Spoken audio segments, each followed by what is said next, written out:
still underdogs at home, on the road, and all of these games. It's time for people to start understanding it's a legitimate team that has a chance not only to win the series against Cleveland, but also maybe even go all the way to the NBA Finals. I think a lot of the focus has been on why the Cavs have not played particularly well. A lot of that is due to injury, of course, but I think that's taking too much credit away from what the Pacers have done. Newswire. Only on SportsGrid. Malaysia Fawali, who you guys know I am a huge fan, has decided to switch allegiances and stay in league.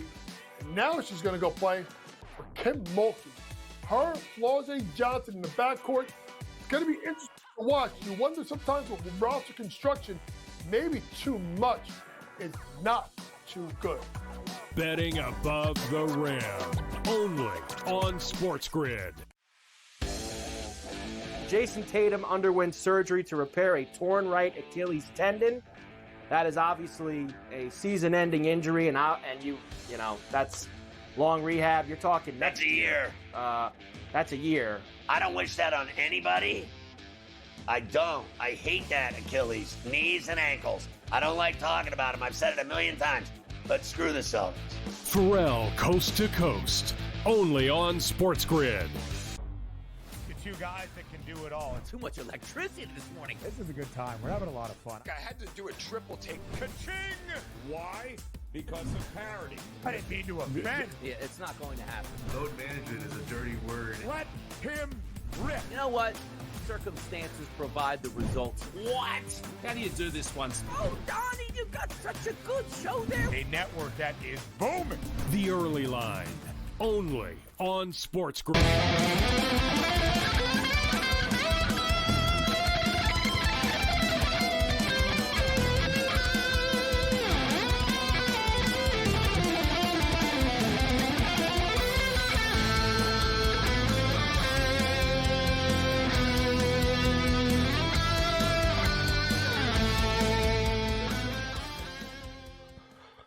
Let's roll. This is SportsRage. I am Gabriel Morency. The players, the hustlers, the people, the bust, and everybody else in between. Let's do this thing. The Monday Night Meltdown has begun. SportsGrid Radio and Television Network, Sirius XM, Channel 159. We're at the half, and we're at the intermission right now. Let's start off with the half. Oklahoma City leading Minnesota 65-57.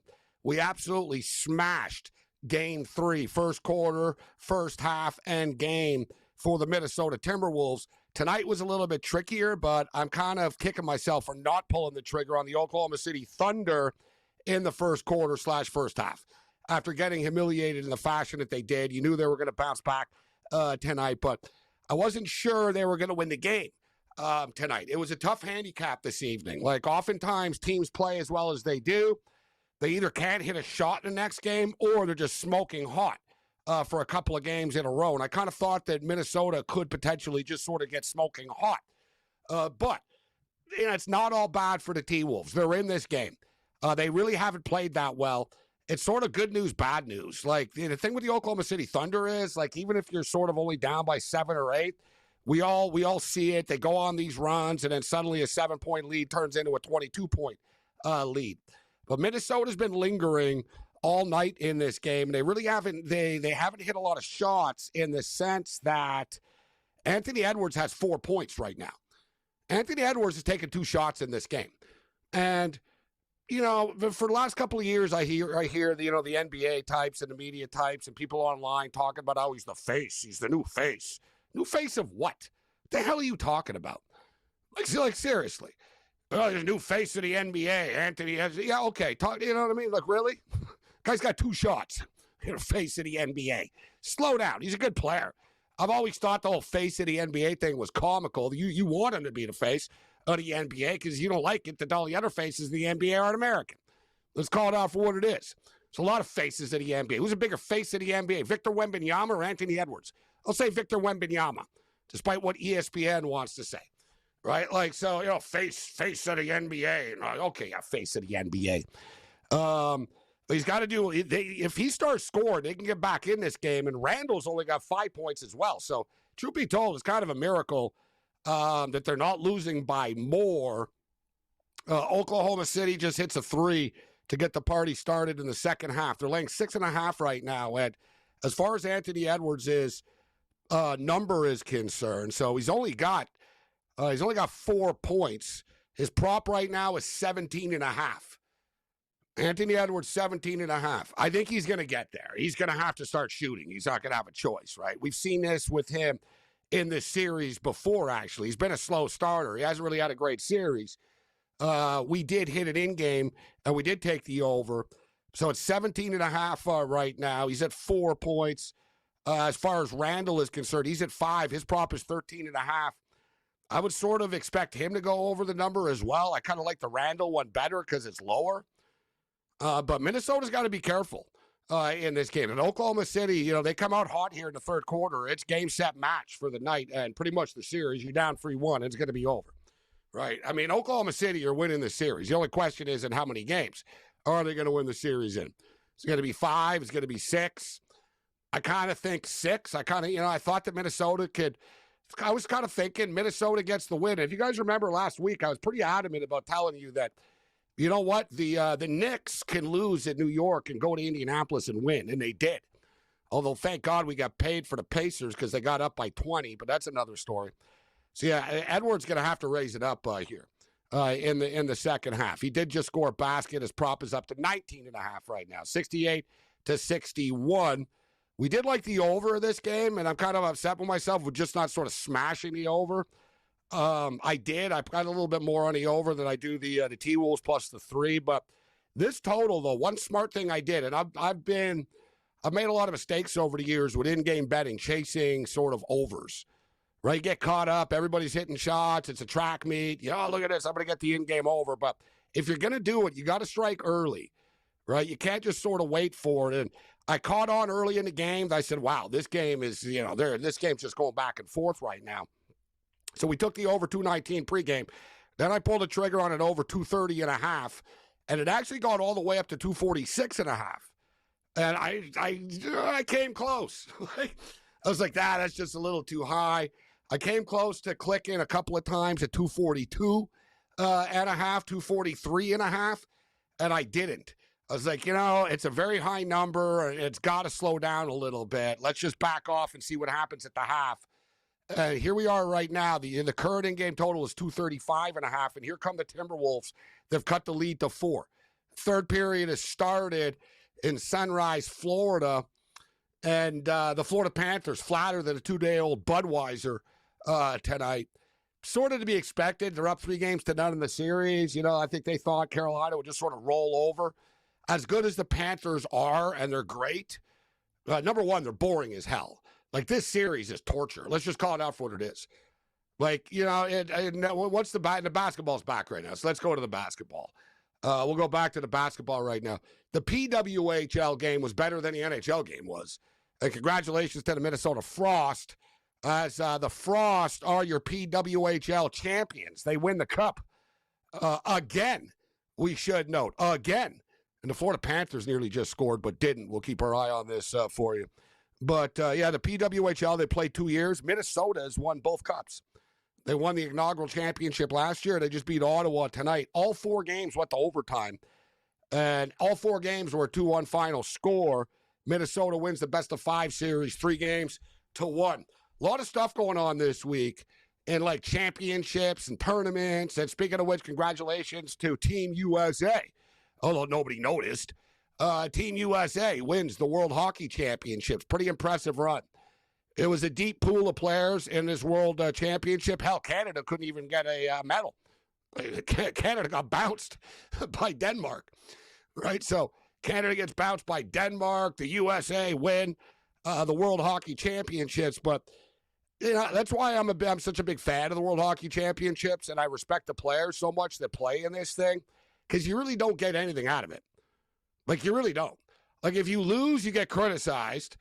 And, not overtly, but you still, you lost.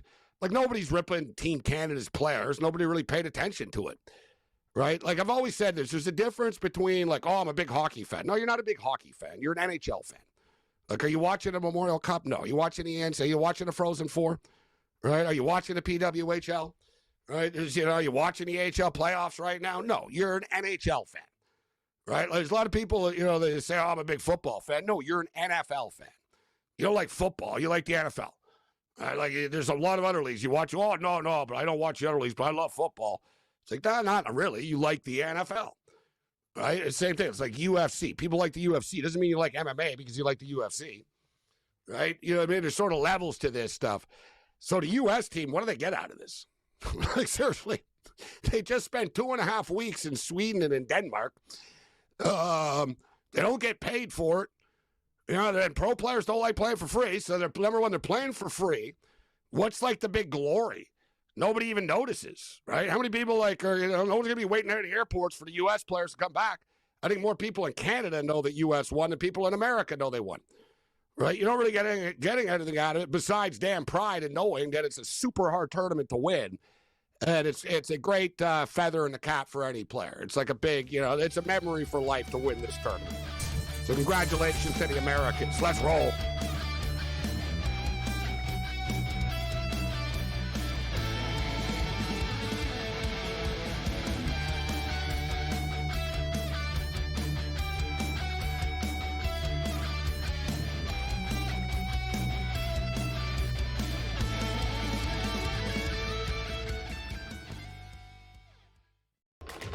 Enter into the magical world of McLuck.com, where even the smallest of spins can win real cash prizes.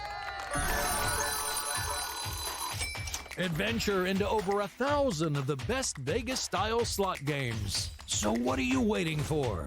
Unlock your free welcome offer today. Join the fun where winners play and players win. Two guys that can do it all. Too much electricity this morning. This is a good time. We're having a lot of fun. I had to do a triple take. Ka-ching! Why? Because of parity. I didn't mean to offend. Yeah, it's not going to happen. Load management is a dirty word. Let him rip. You know what? Circumstances provide the results. What? How do you do this once? Oh, Donnie, you got such a good show there. A network that is booming. The Early Line, only on SportsGrid. Anyone that's been to a sporting event, the atmosphere before a game, I think Game Time Decisions has that same exact atmosphere. This is our arena. This is what we do. There is going to be an energy to Game Time Decisions that you will feel night in and night out. The excitement you get when you lock your bets in, when you're figuring out what you want to do, we can zone in on the biggest games each night. I want this to be the place that people come to before the games start so they feel as ready as possible to lock in their cards. We are going to hit every single one of those markets that you need to know about. We're going to go through every single thing, and I've got a great team behind me that's going to help me get the job done. There is not going to be a better place, I promise you, than Game Time Decisions to get that new information, react to it, and be able to then bet accordingly. We will have everything at our disposal, and we will use that to our advantage. I'm Kevin Walsh. Tune into Game Time Decisions from 6 to 8 p.m. Eastern on SportsGrid.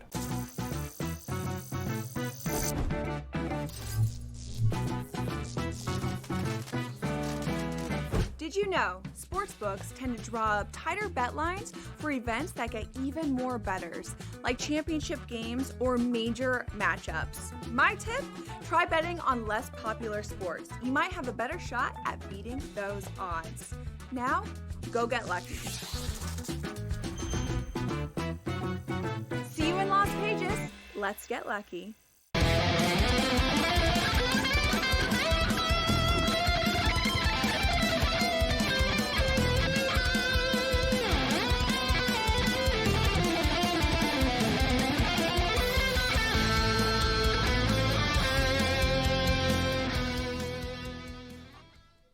Let's do this thing. The Monday Night Meltdown has begun. This is SportsRage, SportsGrid Radio and Television Network, Sirius XM, Channel 159. The Carolina Panthers are up 1-0. They just scored again. Paul Maurice is challenging this. And let's see the replay. One thing about the Florida Panthers, listen, like you challenge this and you're wrong, you're giving them a power play. Paul Maurice is a pretty smart coach. He must really believe that there's something to challenge here. So we'll keep our eye on this. But the Panthers could be down 2-0 right now with 13 minutes left. Challenge going on. The referees are speaking, and here's the replay. What are they claiming? Offside? He's offside. It's going to be no goal. He is offside. I just saw the replay. It took me 1.2 seconds to see he's offside. He's offside. Like I said, Paul Maurice doesn't play around. Like, he's not going to challenge this unless he's sure. And it's officially no goal. Suddenly we got a game again. And even though I got the Florida Panthers tonight, it's about the bet, but I don't want to watch these two teams play ever again for the rest of my life. So, like, I can't handle another series of this game. I'm going back to the basketball game. This series is brutally torturous. I'm not surprised the ratings suck for it, but it is what it is. It's a conference final, and this actually might be the turning point here. Carolina are dominating this game, but hockey's a strange sport. Now this goal is disallowed, Cam. The Florida Panthers are right back in this game at 1-0, and they've been really flat tonight. They're up 3-0. You can just tell they don't have it tonight. And we saw this last year against the Oilers. We've seen this in the past. A couple of years ago, they had a hard time closing the Bruins out. The Panthers will take the pedal off the metal. Like, you figure, they got a killer instinct. They kind of don't. Like, they kind of, like, will be like, oh, yeah, we're up. And next thing you know, they're in a game 6 or 7. Hell, we saw it with the Leafs, right? Like, the Panthers can be beat, right? You can catch them sort of flat here, but that disallowed goal, Cam, gets the Panthers back in it right now. Like, this will be the sort of thing on the bench. All right, guys, let's stop effing around unless we want to go to Carolina again, you know? I'm glad we're not doing shots for every time Rod Brindamore looks like he wants to slit somebody's throat, because it's been about 120 times right now. This guy's losing. He needs to win one game.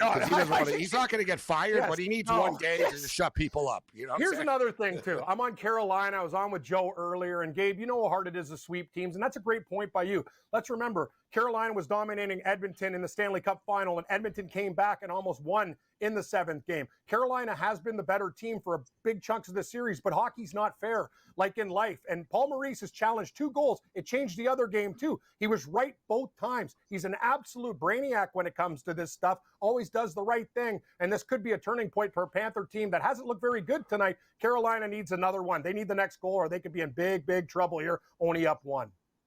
I don't want to throw the linesman under the bus. It's a tough job, but surprised he missed it live. It didn't take long to see that it was offside. He was like 1.5 feet offside, so I'm surprised it wasn't called live. Joe, who are you on in this game? Dear God, Florida nearly just scored right now. They just missed the net. Who are you on in this game, Joe? Florida or Carolina? Yeah, I was looking at Florida to close it out tonight, be able to get the sweep. I took Florida in the first period on the puck line. We know that didn't come in cash, but I also took them in the third period on that puck line, laying a half a goal. Coming into the game, it was at plus 120. I thought it was a great price in that third, because I was hoping maybe empty netter kind of situation there for the Florida Panthers. So right now, live, I really like the look at plus 220, because we know that the Carolina Hurricanes, they've played great hockey in the first and second period in a bunch of the games in this series. It's been that third period where they've fallen apart, and Florida's really capitalized on their mistakes. So Florida plus 220, I just reinvested. Yeah, I was bang on too with my take as normal.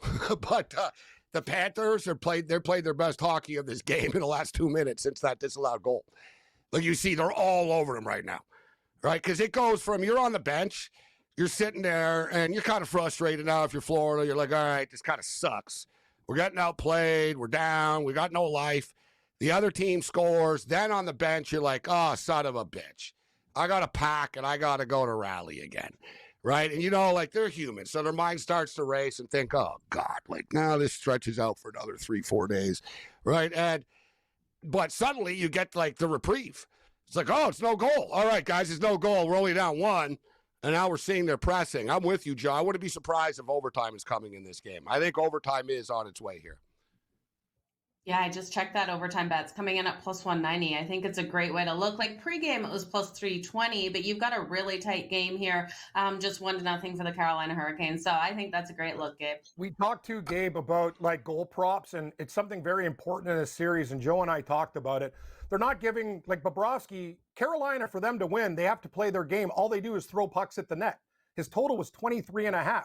And they had another one, 6 shots per period. Yeah, that's a good bet, like actually. Early. Yeah. That's the thing. Like, I'm not a prop guy, but I looked at these props in this game tonight and go, even if Florida wins, like, I got to get a piece of this stuff. Because one thing Carolina does is they fire pucks from all angles at the net. And Bobrovsky, 23.5, we talked about it. Should have been like 27.5. the books got it wrong, and we got to keep on looking at that prop. It's too low. You know, though, the Florida Panthers do such a good job at blocking pucks and not getting pucks through, but you're right, the Panthers do shoot from everywhere, and they really are tonight. Like, they got Buddy's Buddy's spun around. He's not even looking at the net. Like, the Panthers, the Kane players don't even look at the net. Like, they're just like, shoot. And finally, one went in. But now the Panthers on a little bit of a run, and I heard Scott Wetzel and Sherapan talking a couple of minutes ago earlier tonight, and once again, Scott Wetzel was delusional in believing in his athletic abilities. And, he was talking about, shots on goal props and stuff like that. He goes, hey, even I could get a shot or two on goal. Dave Sherapan, and he goes, you could too, right, Sherapan? And Sherapan was smart enough to go, no, I couldn't. And Scott's like, oh, we could get a shot on goal in an NHL game. It's like, dude, you wouldn't last 2 seconds on the ice before you get murdered. Some dude would be like, yeah, you wouldn't have time to wind up your shot, Scott. Like, we used to play hockey and I wouldn't even get a shot. Like, these guys are so fast. Like, Scott, you would get a shot in a friggin' game. No, but Sherapan admitted. Sherapan goes, I played hockey, and he goes, no. He goes, I would shoot it, but he goes, there's no way in hell it would make it to the net. You know, fast. They would get blocked, knocked down. It would be, and our shots for them would be like in slow motion. They just catch it. Like, oh, look at this slow. Imagine, Wetzel going in the corner against Florida, like Mikola, he's dead. Connor McDavid could literally, swing his stick back like a baseball bat and hit the puck at your face. Bang. Wetzel ain't getting on the ice. Come on.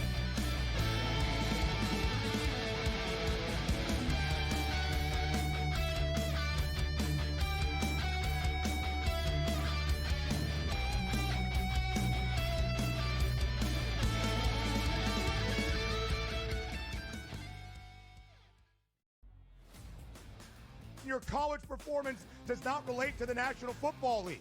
It never does. They played side by side with each other, and he wasn't as good as Quinn Ewers. That's an issue. That's a major issue. It wasn't that it wasn't as good as Quinn Ewers. Ever got to Texas. It wasn't that it wasn't as good as Quinn Ewers. It was Quinn Ewers' program, which Steve Sarkisian made very clear the entirety of the time that Arch Manning was in Austin. So for you to argue that because Ewers is a 7th-round pick, Arch Manning is not that good and not deserving of being first overall is asinine. It is wrong. It is incorrect. He's going to be number 1 overall. My whole thing was I'm buying you're doing your thing now where you double down on a take that is incorrect. The best quarterback prospect to ever hit college football can't play. He's over not a 7th-round There were pick 2 who didn't even perfectly play rated good. quarterback recruits in the history of the sport. Quinn Ewers couldn't even play at Ohio State. He couldn't even play at Ohio State. Quinn Ewers. Go look it up. The Early Line, only on SportsGrid. Chiefs Chargers in Brazil on Friday on YouTube. They're going to give everyone that game for free. They're so generous because the rest of the season they're going to fleece you for all your money. That's one, Scott. That division to me, based on what's happened to the Chiefs the last couple seasons, that division, the AFC West, could be up for grabs here. I know Chiefs fans think I'm probably out of my mind. Pharrell, Coast to Coast, only on SportsGrid. We salute the brave and courageous women and men serving in the United States military, protecting our freedom.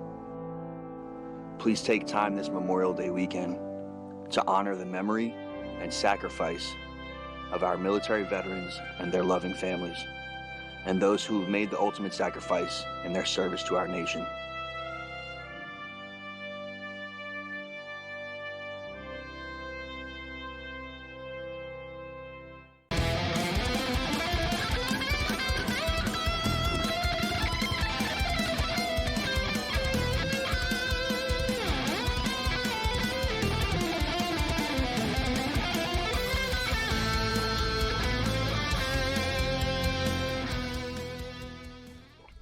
All right, let's roll. The Monday Night Meltdown continues. Florida Panthers on the power play right now. They've come close to scoring a couple of times, but the power play is coming to an end, so they're going to be even strength again right now. We'll see if they can finish it off here. It's like a shooting gallery right now. Like they're not hitting the net, though. This is the one thing. Even NHL players, they can shoot, but that's my whole point. They have a hard time hitting the net. Like the Florida Panthers probably just took like 8 shots on that power play, and only one of them actually got through. They either missed the net or they got blocked. Guys missed the net all the time. I talked about it. When I was like 12, I practiced against the Edmonton Oilers. And my uncle told all the Oilers to aim at my head for fun. Nice guy. Yeah, they were all lined up at the blue line, like teeing up shots at me. Terrifying. I was even chirping them as a kid. I was like, "You guys can't even hit the effing net. I thought you were pros." And they were shooting harder. They're like, "Oh yeah, you little brat!" Like they started teeing it up, and I swear I realized right then and there, like as a kid, I was like, "These guys can't hit the net. Like they don't know." Like, people don't talk about it enough. But watching NHL games, sometimes like a defenseman will shoot the puck from the point. It'll end up in the corner somehow. It's like, bro, like it's like a slice cam in golf. Like a lot of times, like they just lose control of it. Like they hit it so hard, their stupid curves, their sticks are so light. You said it, Gabe. It just takes off and they lose control of it. It just goes wherever it's going to go, you know? That's a great comparison to these new drivers in golf and stuff. Guys are hitting it 3 fairways over. Sure, it's 360 yards, like dead left. You remember back in the day, guys like Dave Andrechuk, like we played with a Sherwood Featherlight. You had like heavy goalie equipment. That's the thing. They might have not had harder shots, but they put it at the net. These guys now will kill a goalie. Like the Bush bomb on Edmonton, but it also misses. When it misses, it goes crazy. You're absolutely right. These composites are hard to get accurate with. Joe, you're a big prop player. I actually played it yesterday. I took Bouchard to score a goal. Speaking of Bouchard on the Edmonton Oilers, plus 550. And this guy's been a goal machine, actually, in the playoffs. When he tees it up right now, and he's super hot, right? He's one of these players, like in the regular season, Oiler fans hate him. Right? He makes money. He's terrible defensively at times. Like, he seems to mail it in a lot. and then come playoff time, the guy turns into, like, freaking Paul Coffey or something. Right? Like, seriously, the guy's playing, like, 24 minutes a night, and every time he shoots from the point, it's got a chance of going in. Like, he's, I would say he's got the fastest shot in the NHL right now. Like, goalies, you can't see it. And there's people in front of the net. They have no hope in hell. Like, as long as he can hit the net, it's got a good chance of going in. I'm going to play him to score a goal again tomorrow, Joe. Yeah, I absolutely would. And I'd look at the assist as well. And if you're looking at a goal and an assist, you might as well take him for the 2+ points because we know he's been that strong in the playoffs, right? You look at him, last game, I think he got just the goal and not an assist. I might be wrong. There could have been the assist as well. And in the game before, he was able to come out, get 2 assists, 0 shots on goal in that one. But I do think he's in for another big game. And you look at Connor McDavid playing at that next level, was able to get 2 goals in that last game. Nice, quick, and early. No sweat in that one. I think he shows up, but I'm kind of leaning towards the Dallas Stars being able to get something done tomorrow night. I did think they'd split the series in Edmonton. It's going to be absolutely so hard because Ottinger just isn't looking like the goaltender that they need. It's because of the offense here of Edmonton. They're playing at a different level. All 4 of their lines are coming out and being so impactful. So it's going to take a lot for Dallas, but I like the plus money we're getting on them right now. I've been saying it for weeks. I said, watch as it goes on. Ottinger's going to hit a wall soon. And it's not his fault that they're in the situation that they're in, but you could just sort of see it, right? Like you could tell that he's overwhelmed. Just point blank. And I don't blame him. I mean, hell, I think Ken Dryden would be overwhelmed against that offense. There's nothing you can do when the Oilers are playing well. Right? There's just, like I said, look at last year, we talked about it. They spotted the Florida Panthers a 3-game lead and freaking nearly came back and won the cup, man. Like the Oilers aren't playing around. Like if the Oilers don't make mistakes, they're the better team. Like we talked about the other night, don't take penalties. They didn't take penalties. They have what now? 2 in a row, right? Like learn from your mistakes. I have confidence in Skinner. They don't need to win every game, right? That's the whole thing. Like, at this point, you only need to go 16-12 to win the Stanley Cup, right? Point blank. You can go 16-12. You don't need to win every game. People get freak out after a loss and stuff, but the Oilers are just mentally tough enough right now. It should be a great series against the Florida Panthers. I don't want to get ahead of myself, but I think the Stars are done. I think the Oilers beat them tomorrow. Dallas maybe wins at home, makes it 3-2, and then they go back to Edmonton and lose. I think that's how it's going to play out. We'll hit that game and more on the other side, including the Pacers and the Knicks. All right, we got 88-83 right now. They just can't get over the hump.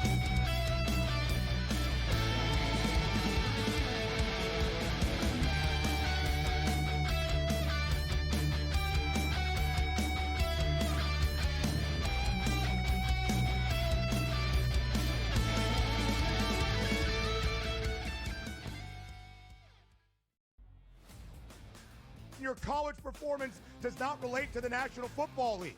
It never They does. played side by side with each other, and he wasn't as good as Quinn Ewers. That's an issue. That's a major issue. It wasn't that best it wasn't as good as Quinn they've ever Ewers. got to Texas. It wasn't that it wasn't as good as Quinn Ewers. It was Quinn Ewers' program, which Steve Sarkisian Why made would it be very Quinn clear Ewers' the entirety of the time that No. Arch Manning was in Austin. So for you to argue that because Ewers is a 7th-round pick, Quinn Arch Ewers' Manning is team. not that good and not deserving of being first overall is Yes. asinine. It is wrong. I It is just told incorrect. you he's going to be number 1 overall. My whole thing was I'm you're buying doing it your because thing now I where you expect him to double have a down on a decent take season. No, I'm that not is doing that. incorrect The when I best show it's quarterback incorrect. prospect to ever hit college football can't play He's over not, a 7th-round There were pick two who didn't even perfectly play rated good. quarterback Stop recruits it. in the history Stop of it. the sport. Quinn Vince Ewers couldn't Young even play at and Ohio Quinn State. Ewers. He couldn't even play at Vince Ohio Young State. and Quinn Ewers. Go look it up. The Early Line, only on SportsGrid. The Chiefs Chargers in Brazil on Friday on YouTube. They're going to give everyone that game for free. They're so generous because the rest of the season they're going to fleece you for all your money. That's one, Scott. That division to me, based on what's happened to the Chiefs the last couple seasons, that division, the AFC West, could be up for grabs here. I know Chiefs fans think I'm probably out of my mind. Pharrell, Coast to Coast, only on SportsGrid. We salute the brave and courageous women and men serving in the United States military, protecting our freedom. Please take time this Memorial Day weekend to honor the memory and sacrifice of our military veterans and their loving families, and those who have made the ultimate sacrifice in their service to our nation.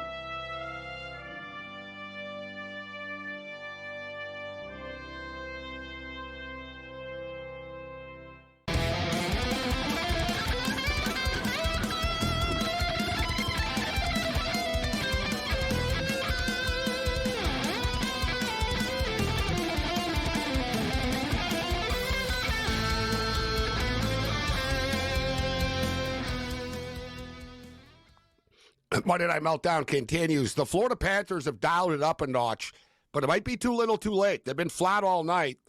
And, you know, like I said, around after the disallowed goal, they flicked the switch. We thought they'd be energized from it, and they have been, but now they can't score. And they're coming super close. Like, there was just one shot from the point. It was sort of like just a high-floating wrist shot through traffic. Those are very difficult for goalies to see. And it just went barely over the net. Anderson didn't see it. Like, he didn't stop it, but it missed the net just barely. Man, I thought it was in. I was like, oh, yeah, there it is. There's the tying goal. And then, no, it went over the net. So 1-0 right now. Panthers are plus 425. Total is 2.5 right now. Plus 115 to the over. Empty net goals could come into play here soon. Maurice could pull the goalie pretty shortly here. There's 5 minutes left in this game. So total is 2.5 plus 115 to the over. Joe, you said that you think that the Dallas Stars could get back in this series tomorrow. They're plus 140. People are starting to buy into Edmonton. They become bigger favorites every game now, up to minus 165 for tomorrow right now. But you're taking the Dallas Stars tomorrow? Yeah, I'm going to take a shot on the Dallas Stars, looking for Jake Ottinger to be able to have that bounce back. But I do think probably the best bet is looking at the total of 6.5. I know we've seen some higher scoring games, but for Dallas to have a chance in this one, they have to find a way to shut down those lines, and Ottinger has to have a stronger performance. So I do think this is a under game. I'll take the under 6.5 at minus 122. Cam, you've been riding the Dallas Stars in every game, so I guess you're going to go down with the oil well here, right? You'll go down with the ship with the Dallas Stars? I'm actually going to surprise you, Morency. I am taking Dallas in the final game, first period, because they've been dominated. I think it's vital for them to get the first goal, kind of like what Carolina did tonight. If they win that game and tie the series, I'm going to hedge out with Edmonton. To your point, I think the Oilers look really, really good. It's probably going to go 6 or 7. I got to get profits because I have Dallas from the start of the year. I was talking to Joe about it. I'm not a greedy person. I know you don't like Edward Scissorhands, but I want to get profit. I screwed up with the Leafs when I didn't get out of it. I'm not doing it twice. Edmonton can win this series, and these Dallas futures pay a lot. So tie it up, get a good number on Edmonton, and I'm out. And then hope for the best. One smart thing I did, Joe, about 3 weeks ago, it was actually, you know what it was? It was like after game 1 or 2 against Vegas. Because I had the LA Kings, like point blank. I did have the LA Kings to beat the Edmonton Oilers. But once it was going into the Vegas series, I was like, all right, I learned my lesson. I'm not betting against Edmonton anymore. and I took them to win the Stanley Cup after they lost a game once. That's when you got to do it. A lot of people will bet futures on a team. Oh, they're winning, I'm going to jump in. You kind of got to do it like, after a loss. They lost one of the games to Vegas. It popped up to plus 400 to win the Stanley Cup. And I said, all right, let's grab this right now because I think they're going to go deep. And as of right now, what's the number for the Oilers to win the Cup? It's pretty low. The Oilers are plus 130 right now to win the Stanley Cup. The Florida Panthers are plus 100 to win the Cup. So it looks like by these odds, but all, Florida are closer to getting out of the series. But should be noted, guys, the Edmonton Oilers would have home ice advantage this time against the Panthers. Panthers had 98 points this year. The Oilers had 101. So that could be a big difference, Joe. I don't want to get ahead of myself, but I do think that's the Stanley Cup. And I think, like I said, Florida are unbeatable, it seems, but I think Edmonton are going to get them, and I think the home ice and the road, that big travel, biggest distance in between Stanley Cup cities ever, and these guys are probably going to have to do it 2 years in a row. That's pretty crazy.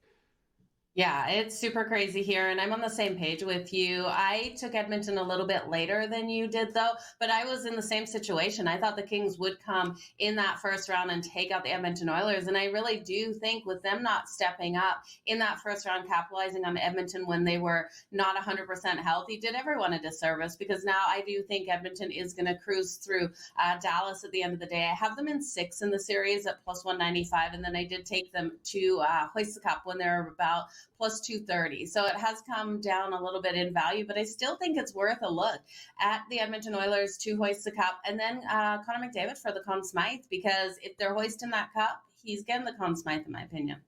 That's plus 190 right now. I don't disagree with that at all. It will be Connor McDavid. And listen, if you think the Dallas Stars, if you're a Dallas Star fan out there and you're tuning in right now and you're saying, hey, this series is far from being over, Dallas Stars are plus 750 right now to win the Stanley Cup. They're only down 2-1, right? And they actually do have home ice advantage in this series. But when it's all said and done, the Oilers just seem locked in, right? They're getting contributions from everybody. And McDavid and Draisaitl are starting to dial it up a notch right now as we go along further. I just think they're a team of destiny. He looks great, too. The new just really stepping up. They're all playing good. Oh, no, they are. This is a well-oiled machine. This team is complete, and that's what I'm saying, Gabe. Like, Dallas plus 270 in the series is not good enough, and I agree with you guys. I think if, Florida meets Edmonton this time, it's going to be a different story. I think the Edmonton Oilers are going to win the Stanley Cup.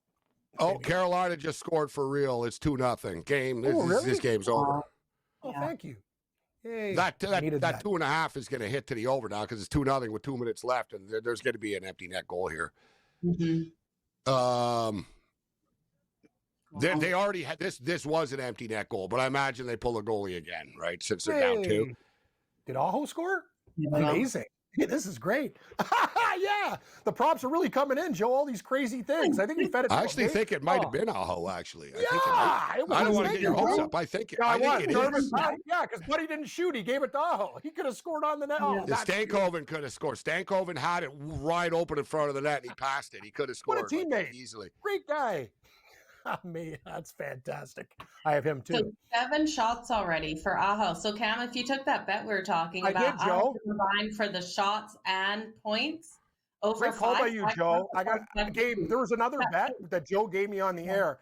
It was 4.5 and 5 for Aho. The guy's got freaking more shots already. It was points and shots 5 plus 250. So that comes in. This guy's all he does is shoot the puck. So he's crazy. Carolina. Happen. Oh, it already did. He's got a goal and he's got like 7 shots on net or something. No, but as I was saying, they didn't even keep the goalie in. They just left him out. There's going to be another goal here. Like, there's still 2 minutes left in Florida. Like, they're leaving a goalie out. Let's see what happens. So for those of you that jumped in on the over 2.5 plus 115, we got $1.50 here. And here it is already. Boom. That's why, honestly, like, I don't have a problem. They pulled the goalie. They got desperate. But bad things happen when you pull the goalie. Like, the other team is going to score. There's a better chance of the other team scoring than you. And Carolina, like, Florida just pulls the goalie, and Carolina, Joe, just scored 2 goals in like 30 seconds. We're like, all right, net's empty. This is going to be easy. And then, boom, they just get control of the puck, and they score. So we got a 3-0 game right now. And, okay, fine, I lose my bet. It is what it is. We hit Florida the last game. But for me, I'm just annoyed that these two teams are going to play again. I find the series to be very boring. So I'm just, I'm not excited. We got to watch these two teams play another game. I'm a little bit excited, Morency, because if Carolina wins the next game, they were plus 710 to win 2 games in the series before this game started. So I had to take it. You know me. They could win back home. I wouldn't be surprised if they lost, but maybe they get a little bit of confidence now that they got one game. Like I said, we've seen Florida blow these 3-goal leads before. All right, so NBA basketball, the T-Wolves just can't get past this like 5-point sort of deficit. Some bad luck, too. They just, there was a play a couple of plays ago. They got, it was a wild sequence. Oklahoma took a bad 3. It bricked off the backboard. There's 2 T-Wolf players there. And you can't blame them for trying. But there's 2, I think it was Randall and someone else. There's 2 of them there. They collide into each other, sort of fight for the rebound with each other without knowing it, and the ball bounces right to someone on Oklahoma City, and then they lay it in. It was just like Minnesota couldn't have done better on D. And it's just one of those, oh, son of a bitch, nothing's going our way right now. But they're only down 3. They're fighting, and if they could just tie the game and get a lead, I think Minnesota could win this game. Joe Madden, enjoy some time off here, Joe, tonight, and we'll catch up with you later. Yeah, absolutely. All the best in your bets, you guys. All right, George Kurtz is going to step up and in next. Captain Chalk in the house. Let's roll.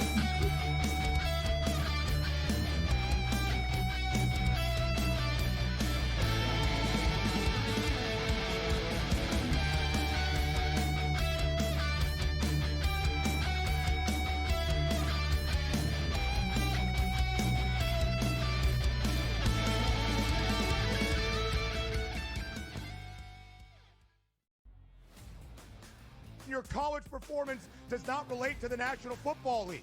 It never They does. played side by side with each other, and he wasn't as good as Quinn Ewers. That's an issue. That's a major issue. It wasn't that it wasn't as good as Quinn ever Ewers. got to Texas. It wasn't that it wasn't as good as Quinn Ewers. It was Quinn Ewers' program, which Steve Sarkisian made very clear the entirety of the time that Arch Manning was in Austin. So for you to argue that because Ewers is a 7th-round pick, Arch Manning is not that good and not deserving of being first overall is asinine. It is wrong. It is incorrect. I told you he's going to be number 1 overall. My whole thing was I'm buying you're doing your thing now where you double down on a take no, I'm that not is doing incorrect. That. The best quarterback prospect to ever hit college football can't play. He's over not a 7th-round There were pick 2 who didn't even perfectly play rated good. quarterback recruits in the history of the sport. Quinn Ewers couldn't even play at Ohio State. He couldn't even play at Ohio State. Quinn Ewers. Go look it up. The Early Line, only on SportsGrid. Chiefs Chargers in Brazil on Friday on YouTube. They're going to give everyone that game for free. They're so generous because the rest of the season they're going to fleece you for all your money. That's one, Scott. That division to me, based on what's happened to the Chiefs the last couple seasons, that division, the AFC West, could be up for grabs here. I know Chiefs fans think I'm probably out of my mind. Pharrell, Coast to Coast, only on SportsGrid. We salute the brave and courageous women and men serving in the United States military, protecting our freedom. Please take time this Memorial Day weekend to honor the memory and sacrifice of our military veterans and their loving families, and those who have made the ultimate sacrifice in their service to our nation.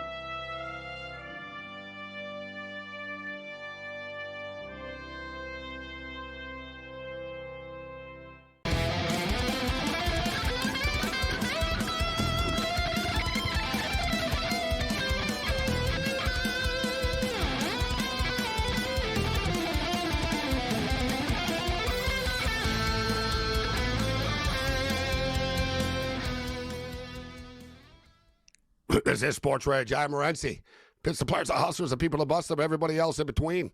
Carolina Hurricanes beat it's actually kind of confusing with the Carolina Panthers football team, and you got the Florida Panthers here. So Carolina Hurricanes beat the Florida Panthers tonight. They extend the series. I'm just frustrated. The series to me is excruciatingly, painfully boring. And I'm not alone in that. Like, the ratings are terrible for it. The Canes are just, they're both kind of just boring teams. That's why they're good. They don't make a lot of mistakes, but it's not like nearly as entertaining as Dallas and Edmonton is. Let's bring in George Kurtz right now. George, would you agree with that assessment that the Carolina-Florida series is boring and they're boring teams? I think you hit it right on the head, right? Yeah, it is boring. It's I guess an old-fashioned hockey, hockey series. They're more physical than anything else. You're not going to see a lot of wide open play here, which is probably it's like watching Army and Navy. Yeah, that's far, but it's that's what Florida wants to play, right? They're not going to. They're not going to play wide open style. Dallas. No, but I'm saying from a football. No, I'm just saying. I don't mean that. I love the Army Navy rivalry and Happy Memorial Day, but I mean it in the sense of it's like two teams just run the football, right? Like there's nothing flashy. Both teams play very systematic hockey. Don't make mistakes. Right, as opposed to Edmonton, who are like, all right, if we're going to make mistakes, they're like a team that throws the ball, right? And they'll throw it deep, George. It's like, yeah, if we throw a couple interceptions, fine, but we're going to put up 35 points today. Yeah, I said I think you have the right analogy there. By the way, I was on Florida today. I know it's a big shock, so that didn't go the way nothing actually went my way, except that I did play well over a goal and a half in the third period. That actually went my way. I was thinking there'd be a lot of empty nets going here, but I thought it'd be for Florida, not for Carolina. So sort of is what it is there. And by the way, I actually bet against the Yankees tonight. I took the plus 154 with the Angels. Wow. And I didn't like the way the Yankees played over the weekend. Very lethargic, like they just almost like throwing their uniforms out there because we'll beat the Colorado Rockies tonight.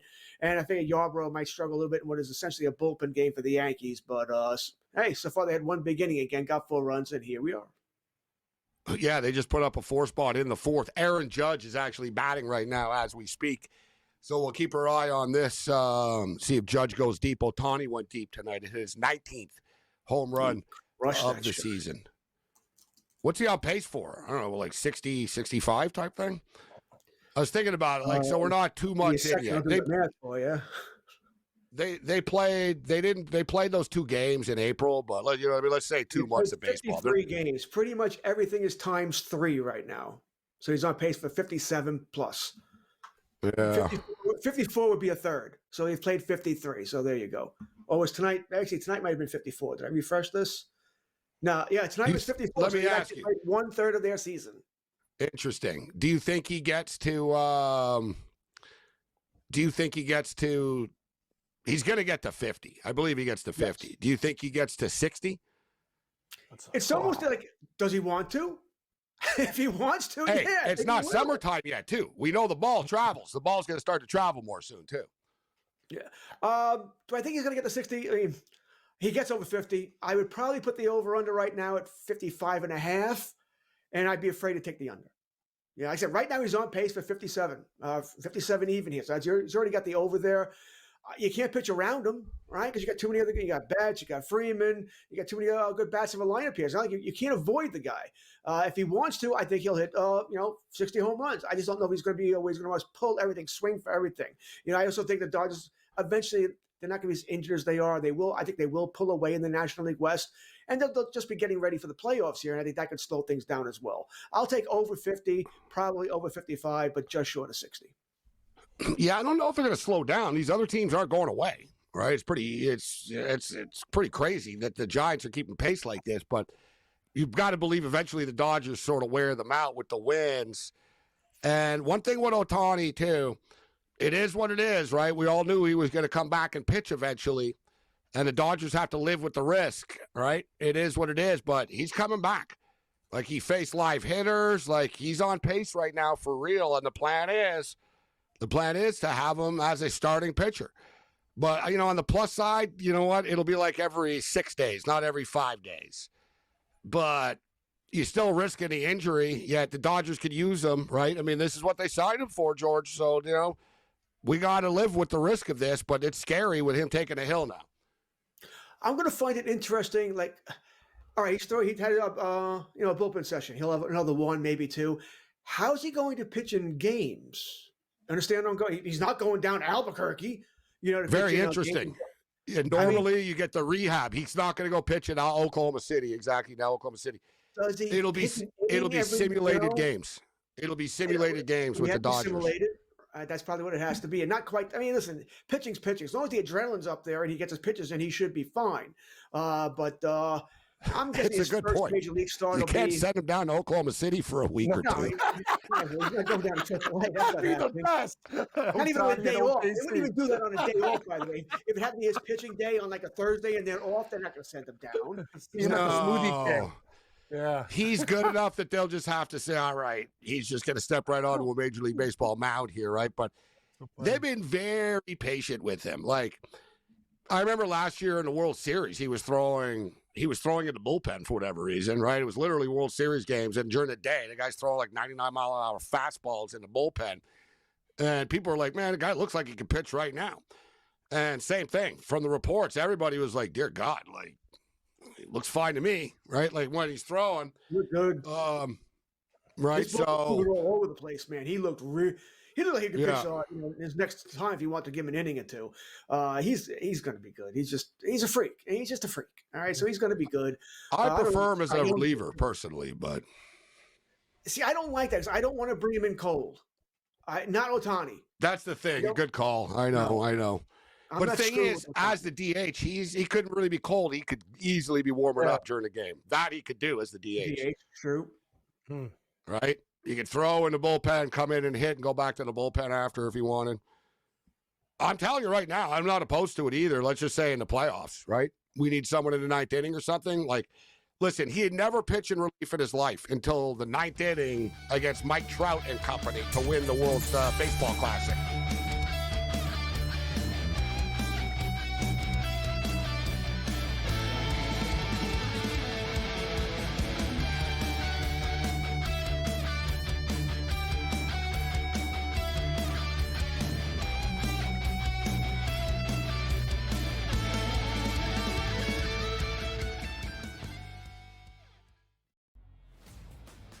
Your college performance does not relate to the National Football League. It never They does. played side by side with each other, and he wasn't as good as Quinn Ewers. That's an issue. That's a major issue. It wasn't the that best it wasn't as quarterback good as prospect Quinn they've ever Ewers. got to Texas. It wasn't that it wasn't as good as Quinn Ewers. It was Quinn Ewers' program, which Steve Sarkisian Why made would it be very Quinn clear Ewers' the entirety of the time that No. Arch Manning was in Austin. So for you to argue that because Ewers is a seventh-round pick, Quinn Arch Ewers' Manning is team. not that good and not deserving of being first overall is Yes. asinine. It is wrong. I It just is told incorrect. you he's going to be number one overall. My whole thing was I'm you're buying doing him your because thing now I where you expect him to double have down on a decent tape season. No, I'm that not is doing that. incorrect The when I best show it's quarterback incorrect. prospect to ever hit college football can't play He's over a not, though. seventh-round There pick were two who didn't even perfectly play rated good. quarterback Stop recruits it. in the history Stop of it. the sport. Quinn Vince Ewers couldn't Young even play at and Ohio Quinn State. Ewers. He couldn't even play at Vince Ohio Young and State. Quinn Ewers. Go look it up. The Early Line, only on SportsGrid. The Chiefs Chargers in Brazil on Friday on YouTube. They're going to give everyone that game for free. They're so generous because the rest of the season they're going to fleece you for all your money. That's one, Scott. That division to me, based on what's happened to the Chiefs the last couple seasons, that division, the AFC West, could be up for grabs here. I know Chiefs fans think I'm probably out of my mind. Pharrell, Coast to Coast, only on SportsGrid. We salute the brave and courageous women and men serving in the United States military, protecting our freedom. Please take time this Memorial Day weekend to honor the memory and sacrifice of our military veterans and their loving families, and those who have made the ultimate sacrifice in their service to our nation.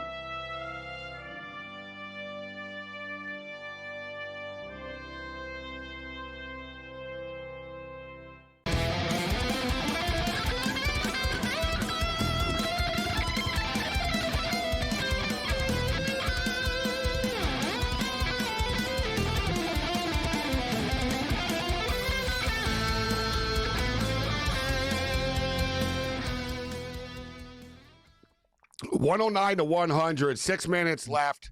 Minnesota just can't get over the hump. All right, Edwards just did hit a 3 right now, so they're down by 6.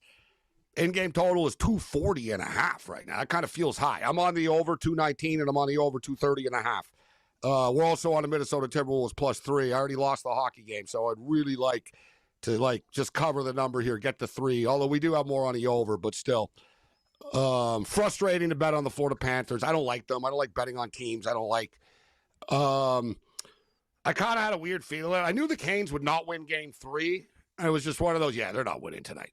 Tonight, I was sort of perplexed. George, you said you bet on the Panthers tonight. I was concerned they were going to be flat tonight. I also knew the Canes were going to throw the kitchen sink at them early. And it happened, right? The Florida Panthers just didn't show up tonight in the first. They didn't show up until the second goal was disallowed, right? With 13 minutes left in the third, after the goal was disallowed, that's when they woke up, and it was too little too late. They couldn't score. They came freaking close a couple of times. They did. Listen, there's no way I could have bet the Canes tonight, no matter what. All right, let's just have a go. With the 15 streak game, it's just too much. 15 straight. They looked. I mean, and it was like they were losing by a goal. Oh, I got bad luck. They were getting shelled. 5-2, 6-2 every night. Right. I couldn't do it. Yeah, I mean, but no, George. You saw the other game. They played well, and like for a period and a half, they were the better team. Don't let the box score fool you. Bobrovsky just stands on his head. They're actually not that bad. Well, that counts. Final scores don't lie. Standing on his head counts. Final scores, okay. I'm just saying. Like, you look at high danger chances. Take a look at the statistics even say, I get it. But they're getting no goaltending, and they've not been that bad. It's not indicative. I actually believe Edmonton's playing better than Dallas. What? Sorry? You sound like Brindamore. That's what he was saying. Oh, no, we were close. We didn't get swept last night. Brindamore. No. I'm just saying, like, it hasn't been 15 straight. It's not all bad luck. I get it. It's not all bad luck. I mean, listen, they didn't have Reinhart. They didn't have Mikko. They didn't have Greer. It did dawn on me that, maybe they'll take it all. Yeah, I'll take it all. I thought at home, if this would have been in Carolina, all right, fine. Maybe I don't bet it. But in Florida, I thought Florida would have wanted to end it here, get all their guys healthy for the next round, because they may not get as big a break as they think they're going to get if Edmonton's going to keep going through Dallas the way they're going as well. That's the thing if you're the Panthers. And I said it earlier, they don't fully have a killer instinct, right? We've seen them let teams off the hook. The Oilers won 3 straight. You know, the Leafs have gotten back into it. I remember when they played the Bruins in the playoffs. It was the same thing.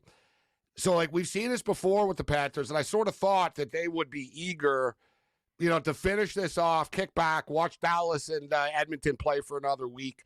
And as you mentioned, they've got a bunch of guys banged up. Nothing like fully serious injuries, but it could be a problem for them if the injuries start to mount up for them. Like, they're starting to lose some of their depth.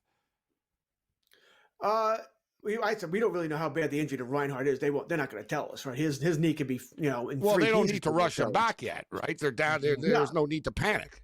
No, and they probably shouldn't rush him. Actually, I wouldn't play him even if he's close to being healthy. I probably wouldn't play him in Game 5. I'd make sure his knee is fully healthy for the finals here. But to your point, by the way, the Florida Panthers record in closeout games with this group is about 500, and actually it might be worse now than 500. So they do struggle closing out teams. Granted, a big part of those losses were last year to Edmonton. They did win the series, but it is something they struggle with. So the opening number, the Florida Panthers are -115 favorites. The Carolina Hurricanes are -105. Home dogs, total 5.5. Edmonton Oilers tomorrow, -165 favorites over the Dallas Stars. And I want to look at some of the player props from this. I talked about Bouchard is just smoking hot right now and pays a lot to score goals. What's your play for this game, George? Dallas and Edmonton? I mean, I'm going to sound like Cam here. That game was pretty close yesterday until McDavid scored with 18 seconds left. Right? I mean, it was close. And then all the air went out of the balloon once McDavid scored here. And, Dallas, they didn't show up in the third period there. They have to win tomorrow. All right? I mean, you can't – I know you got 2 out of 3 at home there, but you're not going to beat Edmonton 3 straight times. I just don't see it. I'm going to take the plus money. I don't know if I'm really going – it's funny. I'm going to take the plus money with Dallas for the game, but all my props are going to be on Edmonton. I'm going to take the over again as well here. I'm going to take McDavid to get to over 1.5. Draisaitl had to score in a couple of games now. He's going to score tomorrow, so I'm going to have him to score a goal here. And I had Evander Kane to be that outside guy to score last game. He had 2 assists rather than scoring a goal here. I'll probably go back to Evander Kane scoring a goal, an anytime goal as well. Looking at some of the bigger numbers, just for the record, Draisaitl is +110 to score. McDavid is +150. Rantanen is +170. I was going to say Zach Hyman, but I'd like more for Zach. He's +190. Nugent Hopkins is, he's around the net a lot. +325. Evander Kane +325. I like Evan Bouchard +450.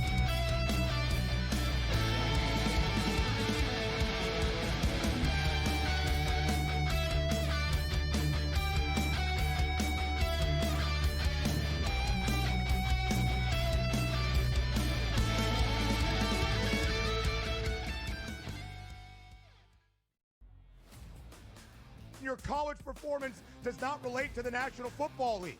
It never They does. played side by side with each other, and he wasn't as good as Quinn Ewers. That's an issue. That's a major issue. It wasn't the that best it wasn't as quarterback good as prospect Quinn they've ever Ewers. got to Texas. It wasn't that it wasn't as good as Quinn Ewers. It was Quinn Ewers' program, which Steve Sarkisian Why made would it be very Quinn clear Ewers' program?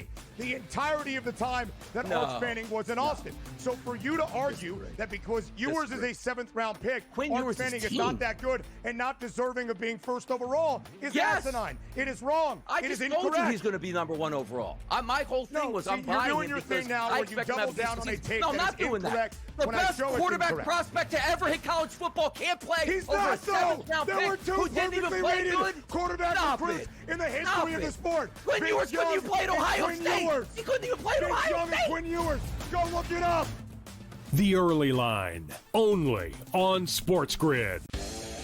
Chiefs Chargers in Brazil on Friday on YouTube. They're going to give everyone that game for free. They're so generous because the rest of the season they're going to fleece you for all your money. That's one, Scott.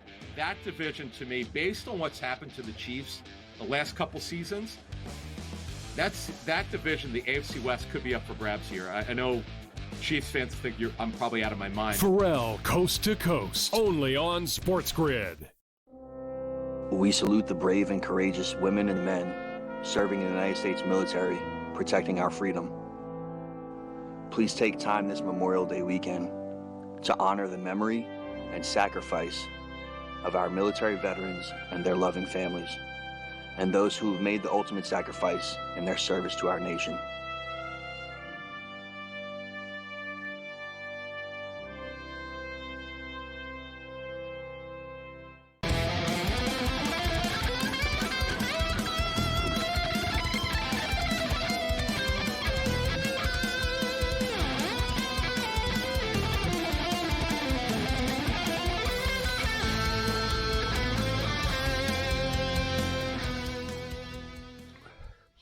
Every time Minnesota just sort of chips away, Oklahoma City scores. You got to give them. You got to give the Thunder credit. Every time, like they cut it to 3 or 4, they score. And it's a big part of the game. There's only like $1.40 left right now. Minnesota need a basket bad. They get the basket. They don't get the call under the basket, and they cut the lead back to 4 right now. We're getting 3 in this game. They need to stop at a score, and then maybe we got a puncher's chance here of covering the number. So big time drama here. Oklahoma City bouncing back in a big time way. This is what they did. And they hit the 3 again. Son of a Williams with the 3. Man, every time they get close, 120. Now they're down by 7 again. They cut it to 4 and then they hit the 3. Like it just, Oklahoma City are not stopping tonight. Minnesota responds with the deuce right now. They need a freaking stop, man. So we're down to like a minute left in this game right now, and we got a 5-point game, 123-118. Game sails over the number, the 219. It's been a high-scoring series. We'll get into the Knicks a little bit later. Our boy Mo Khan will step up, and then we'll just keep our eye on the end of this game. All right, Oklahoma City actually misses a shot here, so we'll see what Edwards can do. He's got the ball. Just take it all the way, bro. He doesn't want it. McDaniels takes it and gets blocked by Holmgren. It's the thing with Edwards, always the face of the league and stuff. He just had the ball. He didn't want the shot. You got to want the shot there. 5-point lead in Oklahoma City are going to the free throw line, guys. This is just slow death. I don't think we're going to get the 3. The New York Yankees leading the Angels 4-1 right now. We got a 3-3 game, Miami and San Diego. Either you two guys bet the Marlins and San Diego game? Nah, I had to pass on that one. That's one I bet the over. What do you got the over? What's your number? 8 even, which is unusual. I need to get this game to extra innings. Extra innings, I got at least a shot to push, right? If they can each get the yeah. So get the extra innings here. I like my chances here. I didn't play the game itself, but I figured Weathers versus Vasquez, 2 bad pitchers, and Miami had been hitting over the weekend. I figured I can get to at least 8. So far, You've got you got a puncher's chance, like in-game total 7.5 right now. So we're at 6, like you said. Get this into extra innings. Get a couple of runs home. You know what I mean? Something can happen with the ghost runner. All right, so Minnesota hits a 3. All right, they're down by 2 with 23 seconds left. Oh, God. Come on, man. All I have This is like, 3 too, Cam. I don't have 5. I don't have 4. Dude, I got a 3 7.5 here, so I got 3. live, but I bet originally 2 came. This is like a knife fight. Like we're getting up, we're coming back, they stab us. Oh yeah, we're just trying. SGA is going to the free throw line now. They're up by 2. He's going to the free throw line with 14 seconds left. He's got to miss, man. He's got to miss. If he misses one of them, they could tie it with a 3. Yeah. If he hits both of them and we score, maybe we could cover here, but we need him to miss. We're literally. I doubt he misses. We're going to maybe win by he misses point one or lose by a point. We need one miss definitely. I'd the love first overtime. one. The first one wasn't even close to like not going in. Like it looks like he could hit this blindfolded. Like it was. So he's going to hit this one. I think. Yeah, he's not fazed by any pressure here. So it looks like he's going to hit the second free throw here. There's going to be a 4-point game with 14 seconds left. Hit a I don't three. have Minnesota. I don't have Minnesota on the money line. Minnesota took a timeout. I don't have them on the money line. I'm just hoping to backdoor this +3 right now. We did hit the over of the game. I really should have smashed this over more than I did, though. If we can get a 3 game, and even if they go to the line, 3's a push, right? If they hit both free throws, and we can find a way for this game to end. But we need to score in this possession. We're toast. Yeah, it comes down to one shot, whether they make the shot or not. So Major League Baseball, we're cruising along. Like George said, we're basically we're nearly a third way through the season, I guess, basically here. The season's rolling along here right now. And checking in with the top money makers, the American League Central is where the money is being made so far right now. The Detroit Tigers are +767 on the season. The Cleveland Guardians are +477, despite losing tonight to the Los Angeles Dodgers. The Minnesota Twins, only up $40, but they've fought back. They're 29-24. They've battled back, and they're back in contention right now. The Kansas City Royals are up $231. The only team that hasn't made money for people, the Chicago White Sox. You're down $949 if you've bet on every White Sox game, and you deserve every cent that you've lost. Yeah, even I don't bet on the White Sox. I got problems. What do you think? What do you think of the Central, George? Pretty, it's a profitable division. Like I said, 4 to 5 teams have been making money for bettors. I got to tell you, I had to sweat out the White Sox losing to the Mets today, right? The Mets scored like the 8th inning. Yeah, it was close, yeah. So, yeah, that was a little bit annoying. That was a parlay for me, my second half of a parlay. So, yeah, listen, the White Sox are a bad team. We know that. I'm surprised that they're it's as positive as it is because when you look at the overall records, I mean, hey, Cleveland and Minnesota, 5 games above 500. Kansas City's only 3 games above 500. And so that's right around where we thought they'd be, all these teams, right? We thought it would be competitive. I don't think we thought Detroit would be quite as good as they are, but hey, they did make the playoffs last year. They got Scooble here. What's impressive for me about the Tigers is that they're hitting better than really we thought they would. We only, you got Riley Green. That's really about it. But this McKinstry's hitting. Torres, ex-Yankee, doing well there. Torkelson's figured it out here. Javi Baez, remember this guy? So he's figured out how to hit too. I don't know if it can last all season, but they're actually kind of a fun team to watch, and they will spend money. I think they would make a big addition at the deadline should it be there for them. Yeah, don't forget bringing Jack Flaherty back as well. So the American League East. Yankees are tough to make money on, obviously, right? They're big favorites all the time. Yankees are +107 on the season. So after all that stress, Kurtz, you're up $107. Yeah. If you bet $100 a game. Bet against them. If you bet $100 a game, yeah. $100. This is $100 units. Tampa Bay Rays. Son of a bitches. These guys are just always the same. They're only up $146 on the season, but that's what they are.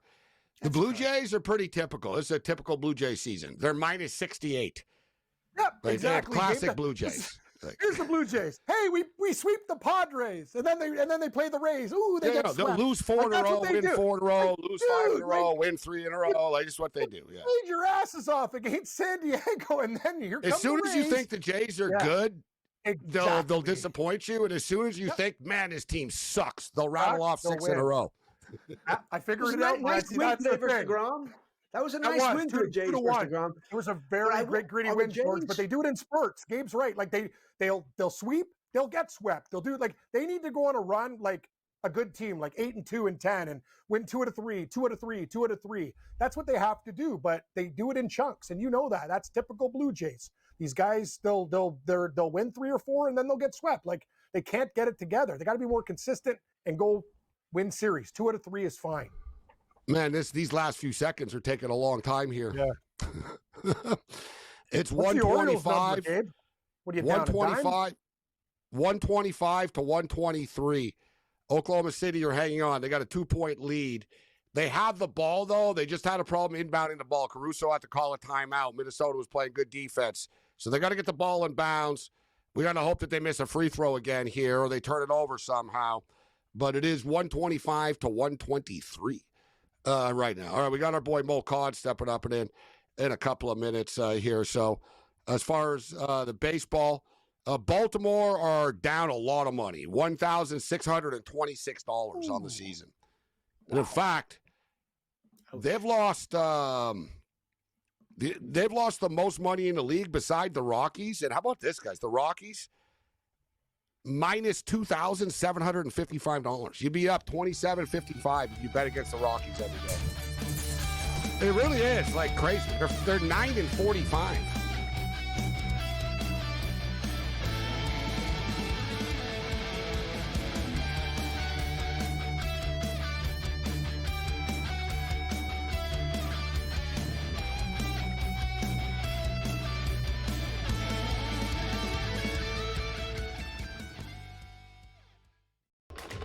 Enter into the magical world of McLuck.com, where even the smallest of spins can win real cash prizes.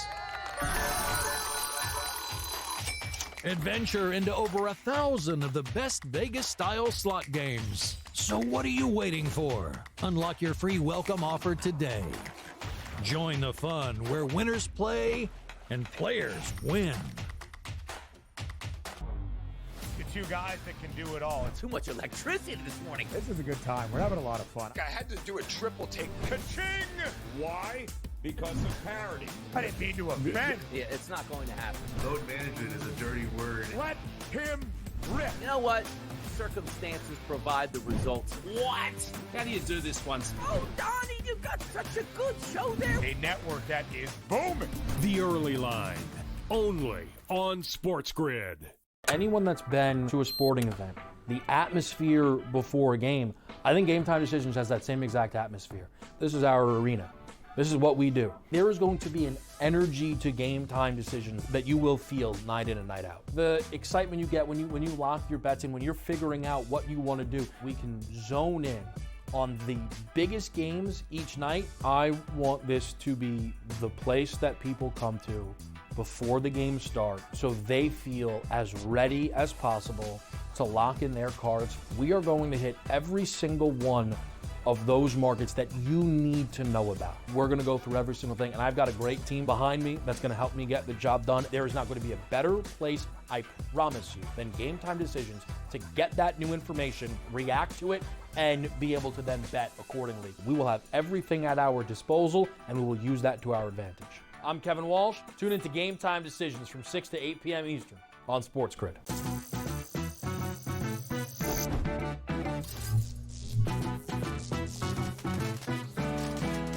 Did you know sportsbooks tend to draw up tighter bet lines for events that get even more bettors, like championship games or major matchups? My tip? Try betting on less popular sports. You might have a better shot at beating those odds. Now, go get lucky. See you in Las Vegas. Let's get lucky.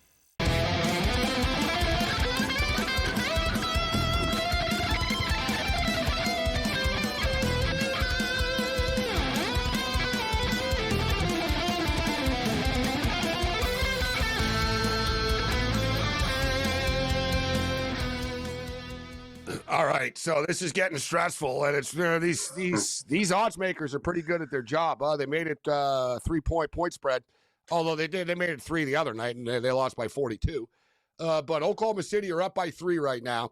Minnesota's done a nice job managing this game. Like they've really extended it. Like the last 19, 20 seconds here, they're getting a lot out of it. And they're on the free throw line right now. So it looks like Oklahoma City don't want to let him take the three. Naz Reid's got to hit these free throws. He hits the first one right now. We got a 2-point game, getting 3 points here. So let's say he hits this shot. I don't know. We might be able to get a push out of this at +3. Maybe Oklahoma City miss another free throw. I kind of doubt it, but ideally, and there's too much time left, though. There's 7 seconds. Just from a betting perspective, if you got Minnesota +3 right now, the best case scenario would be hit the free throw here and somehow Oklahoma City keep the ball away from them. And they don't get the foul, but in 7 seconds, they're obviously going to get the foul in.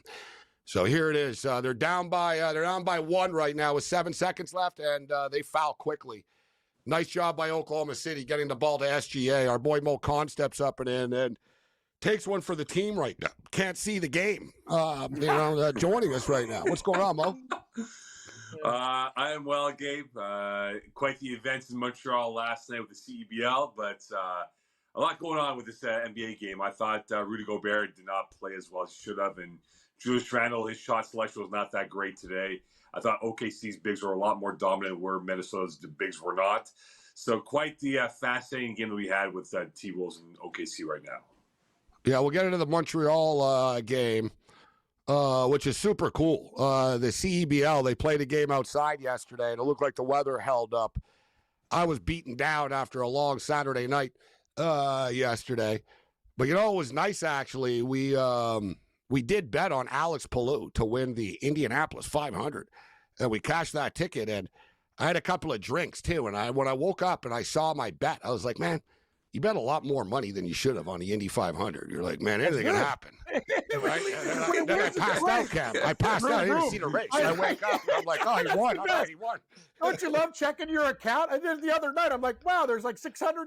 Oh, yeah, Australian horse racing. I was wasted. Like, that's the whole thing. That is the best thing when you wake up and go, hey, man, there's like double the money in here. The problem is with the West Coast, it's like 5 in the morning here. So I'm like, all right, I was partying all night. I'm like, oh, I got to shut it down. It's like 5 a.m. Yeah, it's already 8 a.m. Like the race was starting in a few hours, right? So I was like, I got to get to bed in, right? So because I'm like, I'm not going to wake up again. So it's like, all right, I better get to bed in here. Yeah, I lost. So I had Verstappen to be top 3, Mo, in Monaco. He finished in 4th. Lando Norris wins. Yeah. Picture perfect day at Monte Carlo yesterday, though. Just a beautiful day. Well, like Monaco is probably the supreme event. It's the Super Bowl for the F1, right? When it comes to the pageantry and the background setting that we have. But look, Montreal's not far away. I think we're now 3 weeks away from Montreal. And I think for the city of Montreal, they got to be on their best behavior in terms of providing the proper amenities and ambiance, because last year was a complete disaster outside the F1 race for those fans who came out to the city that A, did not have great weather, and B, just trying to get around the city was pretty much brutal for all those visitors in town for the F1. You guys bet F1, Gabe. He's only won 2 races, Verstappen, right? Like, Norris has got 2. He's got 2. Like, he's not dominating the way he did before. No, he's not. Piastri's got 3.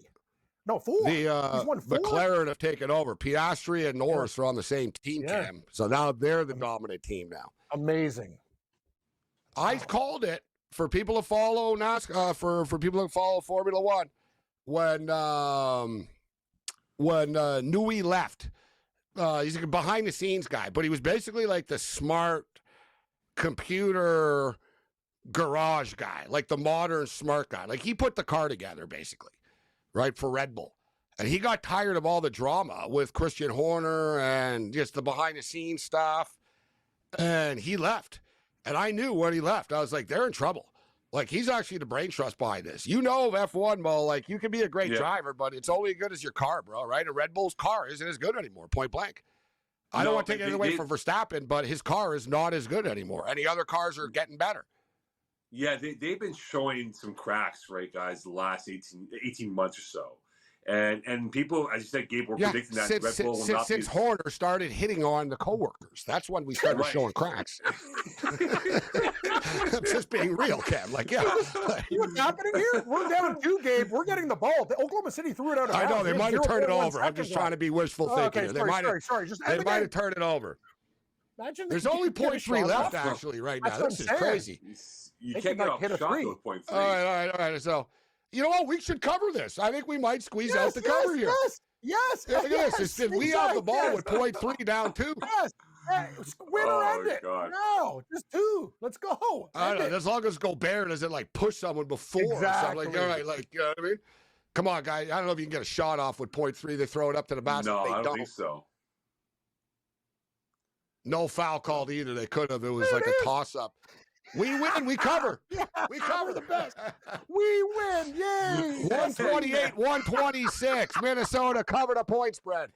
Woo. That's What a great. night. I was mad at myself all night. I wasn't on Oklahoma City. I'm like, this is bothering me. This is amazing. All right, that's good. I had the over. I had the in-game over, and I had Minnesota. Makes up for my Florida Panther loss. Oh, wow. It was a great night. Actually, that was a fun game with Carolina too.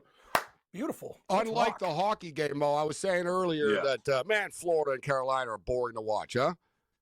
It wasn't fun. It's not been a great series of appeal. I mean, geography-wise, they're what, an hour flight from each other, Raleigh to Sunrise, but it's been tough in the eyes. I mean, I was flipping back and forth with the T-Wolves game and the Panther game, but quite frankly, when you look at the appeal of both series right now, though these two series don't have the same appeal as the Knicks and Pacers do, along with the Stars and Oilers going on right now.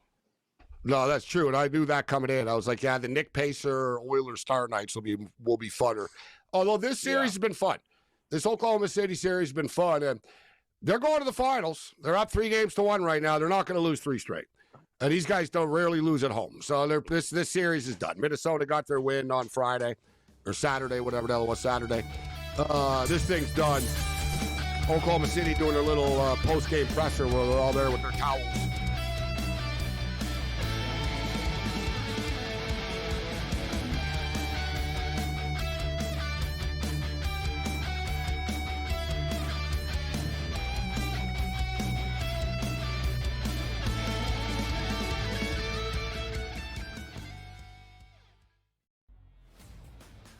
Your college performance does not relate to the National Football League.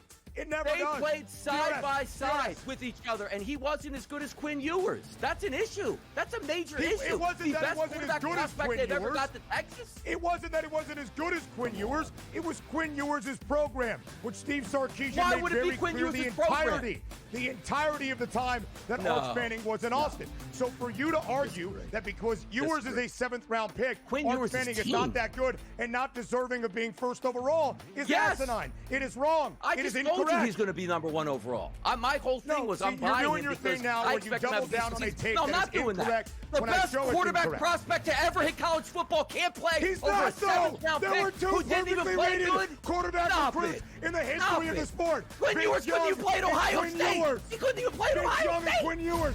Go look it up. The Early Line, only on SportsGrid. Chiefs Chargers in Brazil on Friday on YouTube. They're going to give everyone that game for free. They're so generous because the rest of the season they're going to fleece you for all your money. That's one, Scott.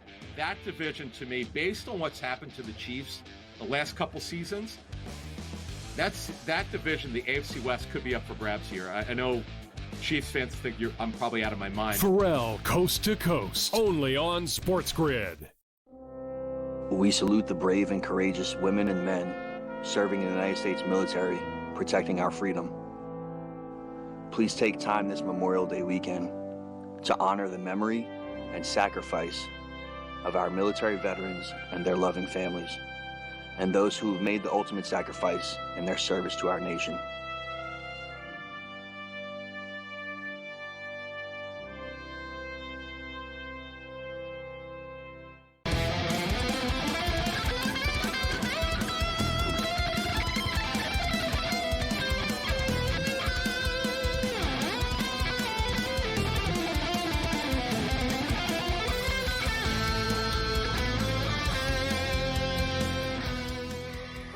Fun basketball game tonight. I am Gabriel Morency. Quickest 120 minutes in sports talk and television continues.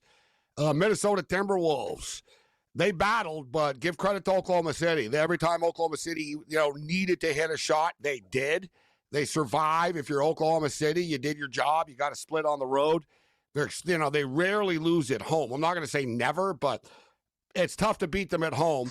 That's the thing with Oklahoma City. They're going to win their home games, and they split on the road, right? They did this with Denver, right? All right, we'll get wasted once, we'll get smashed, and, we'll get killed, and then we'll win the other game, and we'll win at home. And now, I would assume that they're probably going to finish them off actually now in the next game. It's Wednesday night. The Oklahoma City Thunder guys open up as 8.5-point favorites over the T-Wolves. Total 220.5. Mo, what's your prediction? We see Oklahoma City. When they win at home, they generally win big too. So yeah, I would expect that we're going to have a rout on Wednesday, and it's all over but the crying for Minnesota. Yeah, I agree. I picked T-Wolves to win 6. That's off. It's not going to happen now. But I think that OKC will win rather easily. Why are you a hater? Luke Dort's from Montreal. Come on, Mo. I know. Look, I want to see Indiana, OKC, because you got Ben Mathurin and Lou right from the same area of Montreal. That could happen. It could very well happen, right? But yeah, one way the Larry O'B Trophy will be coming to Montreal, one way or another this summer. Might be hanging out. Exactly, right? But I think for Minnesota guys, watching this game tonight, I felt like they need to get a second alpha in there besides Ant-Man, right? Because Anthony Edwards does so much for this team, but who's the second option for them? Julius Randle's been okay. Tonight. Well, but the thing is, he was awful tonight. But that's the thing, where you look at these teams here, more or less. I mean, I know you see less superstar power, but they need to get that complement piece that's going to play well off of Ant-Man. And they have not found that yet so far. They thought Rudy Gobert would be that dude. He has been the case. Julius Randle is more of a third option than a second option, too erratic in my mind here. And you cannot waste these prime or soon-to-be prime years for Anthony Edwards if you don't get proper pieces around him. They got the bench play, but need to get more of an effect player that can really make things different or make things easier for Ant-Man moving forward. I completely disagree. Walker had 23 points tonight. Dante had 21 points tonight. McDaniels had 23 points tonight. Gobert had 13 points and 9 rebounds. It was Anthony Edwards' fault they lost, Mo. I'm not going to make excuses for him. I'm going to blame him for losing. Everybody else stepped up. Everybody else stepped up. He didn't. Randle didn't have a great game. Randle was terrible tonight. But Randle's been pretty good in the playoffs. But to me, Edwards, and this isn't the first time in this series, Mo, where he's been the one that disappeared. He took 2 shots, Mo, in the first half. He took 2 shots. But that's because OKC, it was illustrated by ESPN, ABC. Every time you got over midcourt, they trapped them, right? Double team, triple team. Yeah, but so what? That's you're about so what? SGA gets trapped. He put up 40 points. Yeah, but SGA, right? The thing with SGA though is that he's not getting triple teamed here.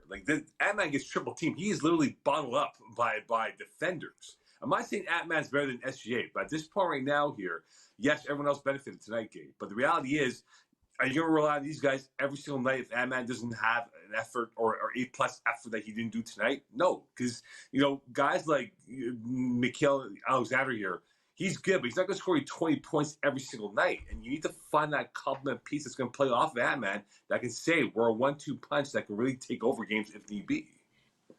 I think, he had 18 points in the first game. So, you look at his shooting, 5 for 13 tonight, 5 for 13 in the first game. So he's had 2 good games and two bad games, right? He dropped 30. We'll give him credit for that one. And I remember because I bet on his prop actually. In the first game was the same thing. In the first half, he had 4 points or something, right? He's not stepping up in these big time moments. There was a portion tonight in a game. There was 2 times they went down the court. Once he turned the ball over. There was another time he didn't even want the shot. He gave it up after. I like him as a player. I think he's a great player. But this whole he's the face of the NBA, the new face and all this type stuff. I think it's overblown. Just because the media tells us this, I don't buy in. But this series is done.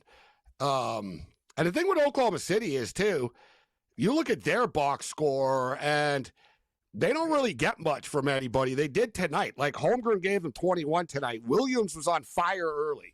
He ended up with 34. But if you look at them, Hartenstein had 2 points. Lou Dort had 4 points. Lou Dort had 6 points in the last game. There were a lot of guys with 0 points. They played for them. Alex Caruso gave them 10. It's actually, I don't know how the hell they got to 128. I'm like, how do you guys get to 128 points?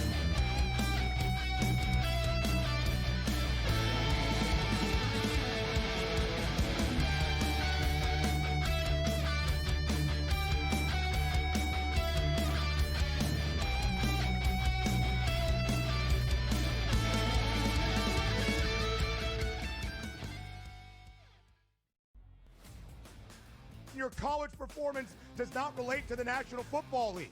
It never they does. played side by side with each other, and he wasn't as good as Quinn Ewers. That's an issue. That's a major issue. It wasn't the that best it wasn't as good as Quinn they've ever Ewers. got to Texas. It wasn't that it wasn't as good as Quinn Ewers. It was Quinn Ewers' program, which Steve Sarkisian Why made would it very be Quinn clear Ewers' the entirety of the time that No. Arch Manning was in Austin. So for you to argue that because Ewers is a 7th-round pick, Quinn Arch Ewers' Manning is team. not that good and not deserving of being first overall is Yes. asinine. It is wrong. I It is just told incorrect. you he's going to be number 1 overall. My whole thing was I'm you're buying doing him your because thing now I where you expect him to double have down on a decent take No, I'm that not is doing that. incorrect The when I best show it's quarterback incorrect. prospect to ever hit college football can't play He's over not a 7th-round There pick were two who didn't even perfectly play rated good. quarterback Stop recruits it. in the history Stop of it. the sport. Quinn Vince Ewers couldn't Young even play at and Ohio Quinn State. Ewers. He couldn't even play at Vince Ohio Young State. and Quinn Ewers. Go look it up. The Early Line, only on SportsGrid. The Chiefs, Chargers in Brazil on Friday on YouTube. They're going to give everyone that game for free. They're so generous because the rest of the season they're going to fleece you for all your money. That's one, Scott. That division to me, based on what's happened to the Chiefs the last couple seasons, that division, the AFC West, could be up for grabs here. I know Chiefs fans think I'm probably out of my mind. Pharrell, Coast to Coast, only on SportsGrid. We salute the brave and courageous women and men serving in the United States military, protecting our freedom. Please take time this Memorial Day weekend to honor the memory and sacrifice of our military veterans and their loving families, and those who have made the ultimate sacrifice in their service to our nation.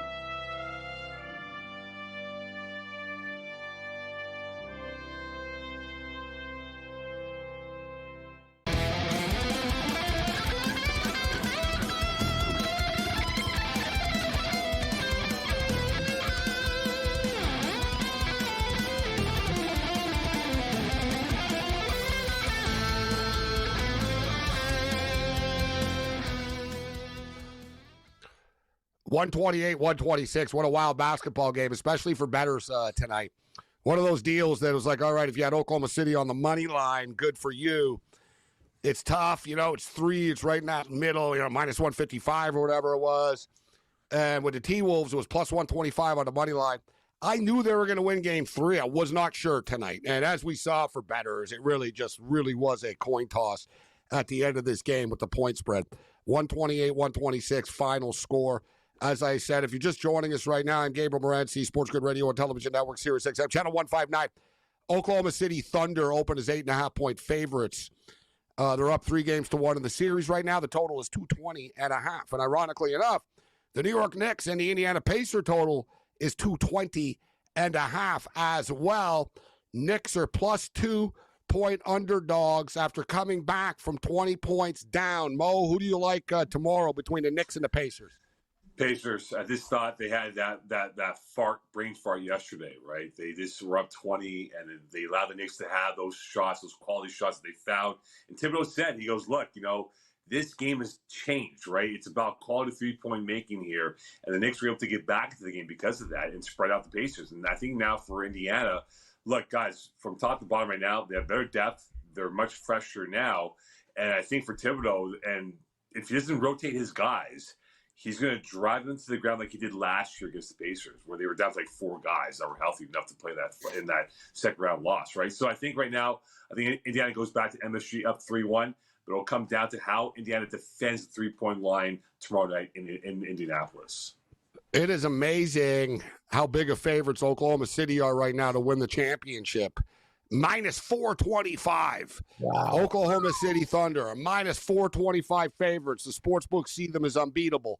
The Pacers, plus 550. The Knicks, plus 1050. The T-Wolves are done. All right, so the T-Wolves are done at 350 to 1. So they're in a lot of trouble. But the Pacers and Knicks series, not done yet, guys, but I do agree with you, Mo, that the Pacers' depth should wear the Knicks out as the series goes on. We kind of knew, you knew the Knicks were going to be desperate. They were getting killed, but they ended up getting the win anyways. But I think now you get a more focused Pacer team. I talked about it last week. I kind of called it, and I said, I won't be surprised if the Pacers go back home and get a little bit overconfident now that they're up 2-0. We've seen this before from them on their home court. And I would expect them to bounce back tomorrow as well. I'm going to be on the Pacers tomorrow. Cam, who you taking, the Knicks or the Pacers tomorrow? I'm on the Pacers. I agree with everything that Mo said. You know what? They look like they had it first quarter, first half, and then all of a sudden collapsing. You can't do that again. They understand what they need to do at home. They'll take a big lead and finish the job. I like Indiana early in the first half, first quarter game. I think the Pacers are going to take it from start to finish tomorrow. Give me Indiana. Mo, I thought that the Thunder have been overpriced all along. I think they're the best team in the NBA. You can't dispute it. Yeah. But it's like, wow, you don't normally see teams. Like the Boston Celtics over the last couple of years weren't even this big of favorites. Like, seriously, like the Boston Celtics were like minus 200 type of thing.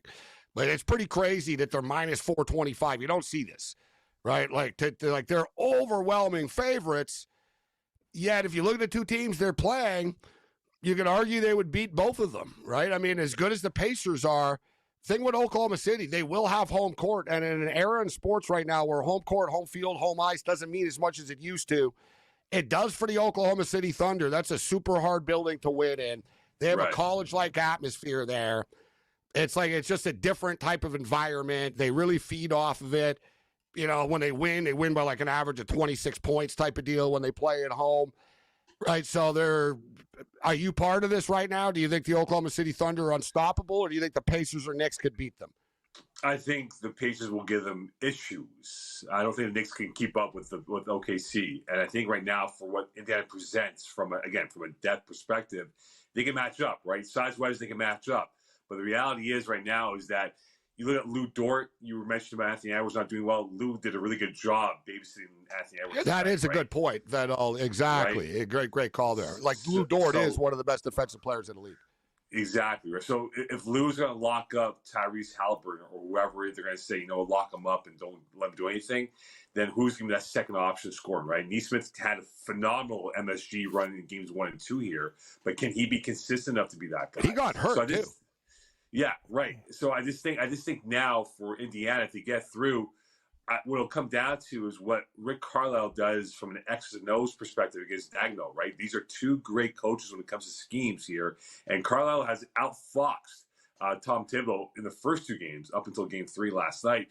So I think for Rick Carlisle, can he come up with the proper schemes that if they do play OKC, that can steal a game in OKC and go back to Indianapolis with a chance to maybe take 1 or 2 at that point, though. So I think it'll be quite fascinating to see this plays out from the supporting cast of both teams going at it if they do meet up in the NBA Finals.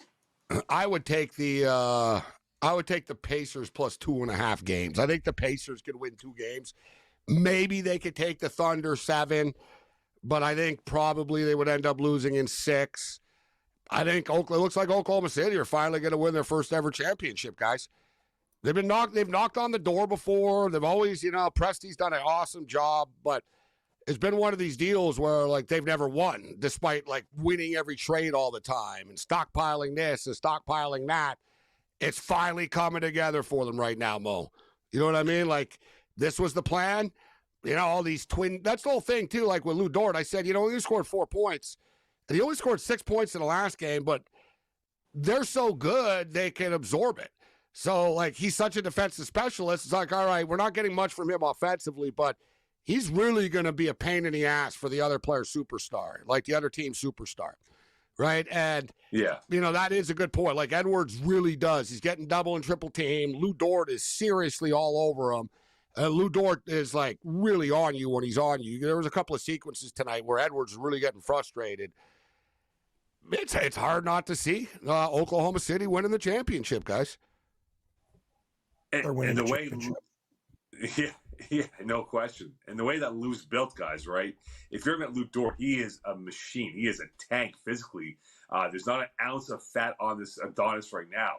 And when you look at his history, guys, remember, he wasn't drafted by OKC. He was signed as an undrafted free agent by OKC and earned his stripes to get to the big club through the minor league team of theirs down in the G League. So I think this is a guy who plays with a chip on his shoulder and is trying to prove a point to the national audience that, hey, I am one of the premier, if not top, defenders in this league here. And if we do meet up with Tyrese Halliburton or whoever we face in Indiana, I'm going to lock him down and give him nothing more than 5 points per game type of mentality. Yeah, hell of a run for an undrafted kid from Montreal. NBA All-Defensive Team, second team All Pac-12, Pac-12 Freshman of the Year, two-time BioSteel All-Canadian Game MVP. Who should we be keeping our eye on, Mo? Speaking of which, Canada just keeps producing these great basketball players with the BioSteel, and it goes to show if you kick ass in the BioSteel game, you got a pretty good future ahead of you. He's a two-time MVP of that game. Yeah, the BioSteel has been producing some key guys of late here, right? I think that right now Canada hit a golden peak a couple years ago. Might be a bit of a lull for the next year or two, but I think in 2027 and beyond is when we'll see some guys coming up through the ranks right now. I know people are really fascinated by Olivier Rioux, the 7'9" forward center from Florida, but he's far, far away from being anywhere near when it was for the Purdue kid that went to Memphis. I forget his name right now. It's on the tip of my tongue right now. Zach Edey. Thank you very much. Zach Edey, that's right. No, Zach Edey's a lot thicker and better. Yeah, better footwork, etc. Exactly. Yeah. So I just think right now Canada's not at that point of, hey, we're going to produce first-round picks the next couple of drafts here. It's 2027 and beyond. That's where it's going to be key for this program to get more guys to the pipeline. Hey, Rioux's living a good life, though. He went to Florida. He didn't play, but they won the championship. And I'm sure people saw it was a funny picture of him with Trump the other day. Florida, the Gators went to the White House, and Riou, he's like nearly 8 feet tall next to Trump. It was too good. It was Trump wanted the picture with the kids. He's like, damn, look at you, huh?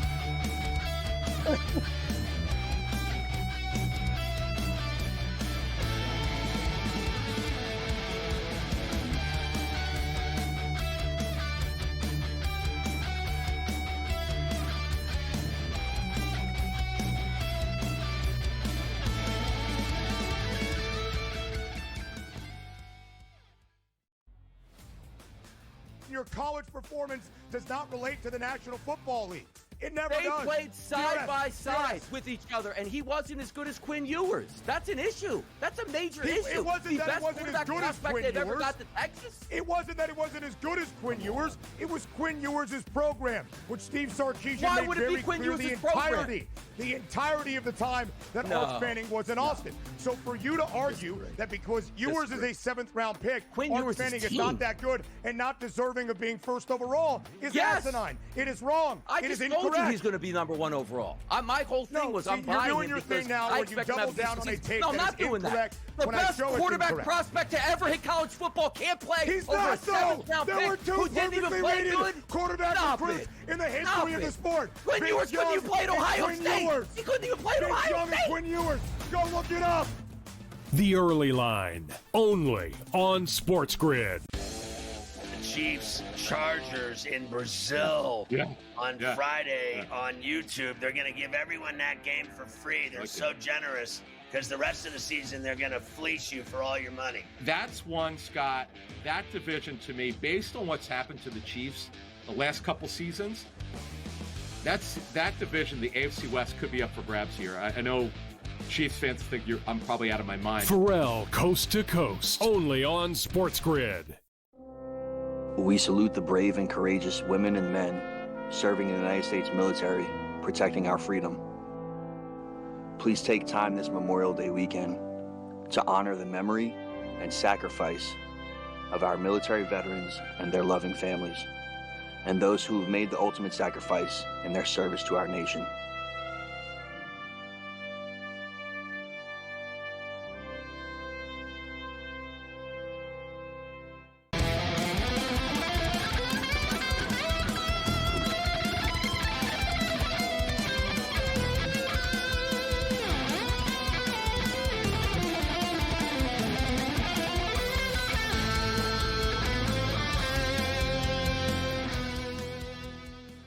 SportsRage continues. It's come to our attention that the modern soy boys online don't like that you're able to foul. They think the other team should be allowed. Yeah, they think you should be allowed to be able to shoot the three. Oh, it's not fun when the other team fouls. It's whatever, dude. Like, life's not fun. It is what it is. Deal with it. Like, I mean, like you put yourself in that position. Yeah, so. Soy boy. They're never happy about anything. These people, like, I mean, that's why everything always. Let's make it easier. Let's make it easier to hit the ball. Let's make it this. Let's make it that. Like, It's never let's make it harder. It's always let's make it easier. But one rule, Mo, and you know the CFL well. Yeah. So the tush-push stays, right? I think the tush-push should stay. Like, it's a football play, whatever. There's nothing illegal about it. So they should be allowed to do it. But the play that only the Alouettes do in the CFL, where they punt the ball an inch and fall on it. Yeah. Yes. Look, I know that the other teams, and our boy Greg Frank likes rule sports, and you should see in the CFL. So in the CFL, you can punt the ball when you want. You could free kick it. So basically, the Montreal Alouettes figured it out there, if they're in a second and long situation or something. Yeah. They'll pitch it off to the running back, and he'll literally kick the ball half a yard. He'll just sort of drop it and kick it and fall on it. It'll be a first down. And when they do it, other teams are think it's their ball. They all celebrate it first and stuff. And then they find out it's no, it's a free ball. He just punted the ball. I know, Mo, that other teams flipped out about this and said, it's the stupidest thing I've ever seen in my life. No one's ever done this in 50 years besides the Alouettes. We got to stop this. And I like the fact that the league told them, no, we don't change the rules. It's in the rule book. Learn to do it and learn to stop it. It's up to you. I love that the Alouettes bust that out a couple of times a year. They do. And they always are successful. It's amazing. It's very cool. Boss saves it for pretty good. He'll save it for big spots. He'll sort of know, all right, now's a good time to do it. They don't overdo it all the time, but I would take advantage of the rules. But it's a stupid rule. Let's just call it out for what it is. In modern football, they don't do it often, but it is pretty crazy. So the CFL, next week, guys, we'll get into the CFL more. We'll go over all the win totals and stuff. But now we've seen some preseason football. That was a disappointing effort from the Alouettes. They got their ass handed to them by the Ottawa Red Blacks on Saturday, Mo. Yeah, look, I think for Davis Alexander being the quarterback now, it's going to take some time, right? There's a book on now what he does well, what he doesn't do well. I thought you saw a bit of sample from what Ottawa did from their defense, much more improved than what they were last year, the Red Blacks, and trying to really make things difficult for him. I think the biggest underlying story for the Alouettes going into the season will be their O-line, right? Because they had a bit of transition with Christian Matt retiring, and now the BC running backs coach as we speak. Who's going to replace that hole of veteran leadership? And I think that's going to be key is how well does that Alouette O-line play to allow Alexander to buy him time to get himself comfortable enough to be the alpha quarterback for this Alouette team here. So I think for Montreal, they'll be a solid team, no question about it. But that East Division, guys, I think the win total might be 11, might be enough to win that division because I think all four teams have a case to win this division this season. You look at the Ottawa Red Blacks, and last year they were sleepers, and I really liked them coming into the year. I bet their win total to the over, and they're not sleepers anymore. And as you stated, Mo, they've improved their defense. Their offense was already very good. They seem to really like their coach, and they just sort of they seem to have a very good team chemistry, this team. And they also seem to be pretty hungry this year as well. They're not just, happy to be there. Ottawa are trying to, knock the Argos off the top here and Montreal off the top here. But the odds makers see it. Their win total is 10.5. Last year was 6.5, 7 or whatever. This year, 10.5. The Montreal Alouette win total, 10.5. And the Toronto Argonaut win total, 11.5. I don't think the Argos are going to win 12 games, guys. The Argos aren't a great regular season team, right? They sort of, they get hot in the playoffs and they win the Grey Cup, but they never really have dominant regular seasons. An excellent point. Let's remember, too, Ottawa, they got a great coaching staff. They got a hungry team. They're getting better. Their defense had key injuries. Hamilton Tiger Cats started 5 rookies from the States in their secondary, so they're going to be better. The Argos are the same bloody team. And you got 12 wins? I don't think so. And Montreal can play, too. I think that's one of the best bets right now. I don't think the Argos are going to win 12 games.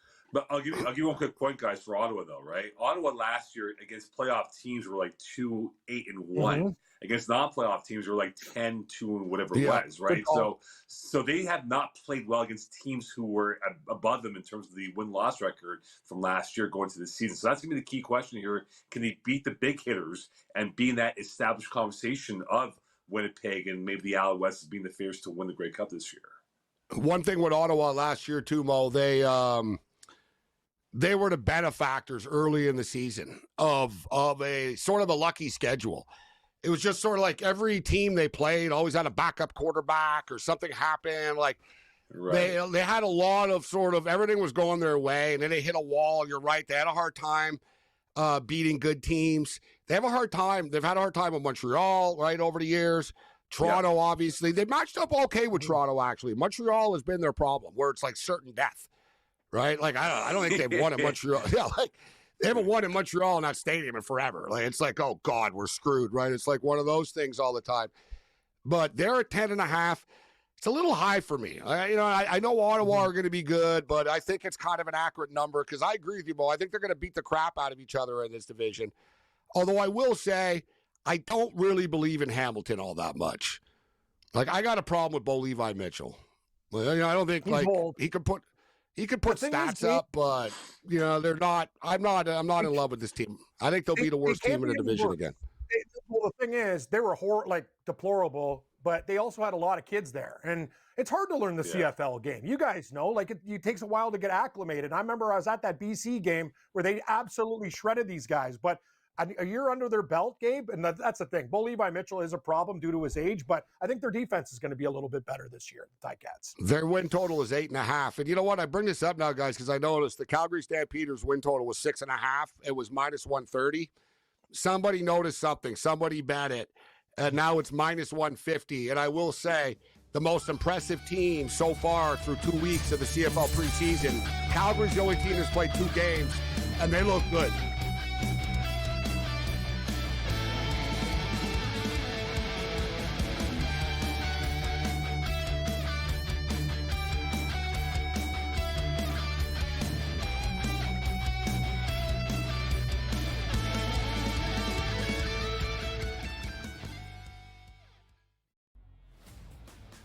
Your college performance does not relate to the National Football League.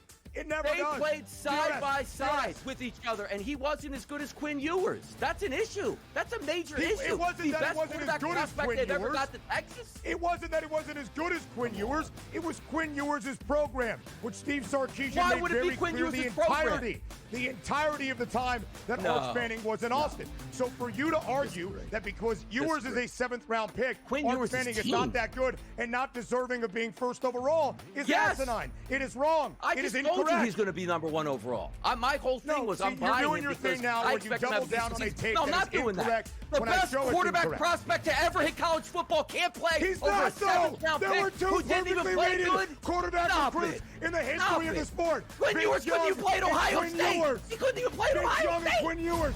Go look it up. The Early Line, only on SportsGrid. Chiefs Chargers in Brazil on Friday on YouTube. They're going to give everyone that game for free. They're so generous because the rest of the season they're going to fleece you for all your money. That's one, Scott. That division to me, based on what's happened to the Chiefs the last couple seasons, that division, the AFC West, could be up for grabs here. I know Chiefs fans think I'm probably out of my mind. Pharrell, Coast to Coast, only on SportsGrid. We salute the brave and courageous women and men serving in the United States military, protecting our freedom. Please take time this Memorial Day weekend to honor the memory and sacrifice of our military veterans and their loving families, and those who have made the ultimate sacrifice in their service to our nation.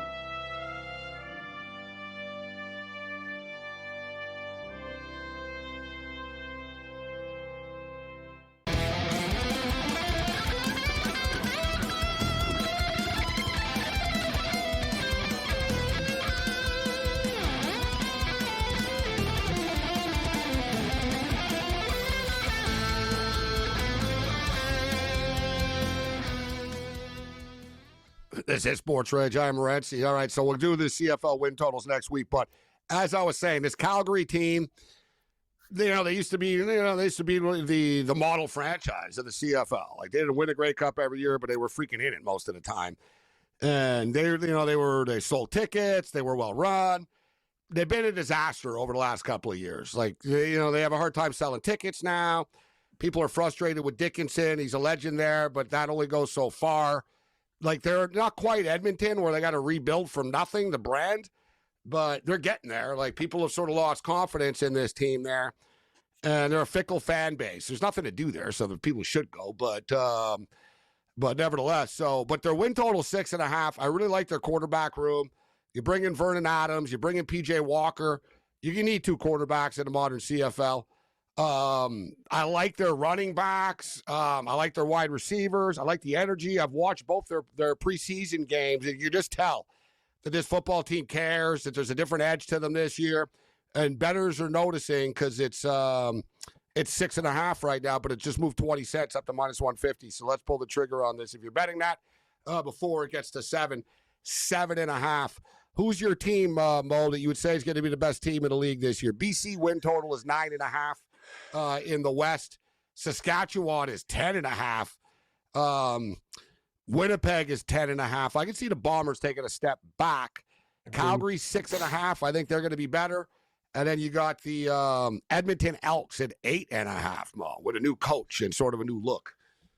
Yeah, I think the Bombers will take a step back. I think that age will catch up to them, and they have to retool, right? You lose Kate Lawler to Hamilton and a few other guys elsewhere. Stats is the wild card, because if Trevor Harris stays healthy, they can go far, that team, right? They've built it up here, right? They got a great returner now, this young kid who they're really high on that can steal Mario Alford's job as a returner. They got a really good core of Canadian receivers to work with. Their defense is pretty stingy as well. I think Sask might be the wild card. I think Calgary will be competitive, guys. That's 6.5. I think it might be around that number, because for Vernon Adams Jr., is he a guy that can win you that many games? He's very up and down, guys. I don't really trust him as a quarterback. So I think right now Sask might be the team to watch out for in that West. And BC, it's a question of how quickly do they buy into the new regime. And if they buy in quick enough here, they could definitely be in that conversation going towards late November. One thing with BC, they've gone super old school, this team. Right, like with the coaching staff, it's basically like a who's who of CFL coaches over the years. I'm surprised Paul LaPolice isn't on the staff. Like Benavides. Yeah, no, but Benavides is the defensive coordinator along with Ryan Phillips. They kept Phillips, but Benavides is back in there. Buck Pierce is in. Like, all the coaches are all like, oh yeah, this guy's been around forever. Like, so it's just sort of, they went old school CFL. We'll see if it works. They could kind of be set in their ways, or I think it will, though. I think Nate Rourke's ready for a big bounce back, actually. All right, so we only got a couple of minutes left here. And, Mo, I know you're a Liverpool fan, actually, and we had a tragedy earlier in the day today. I got to tell you, this is the big thing, right? It happened in New Orleans on New Year's Eve. It happened in Vancouver here a couple of weeks ago. 11 people got killed at a Filipino street festival. A car crashed into the crowd, and then today in Liverpool, celebrating the EPL championship, car plows into the crowd. They arrested a man, 53-year-old local from Liverpool. We don't know the full damages of the injuries yet, but from what I understand, nobody's passed away yet. But a lot of people are in the hospital right now.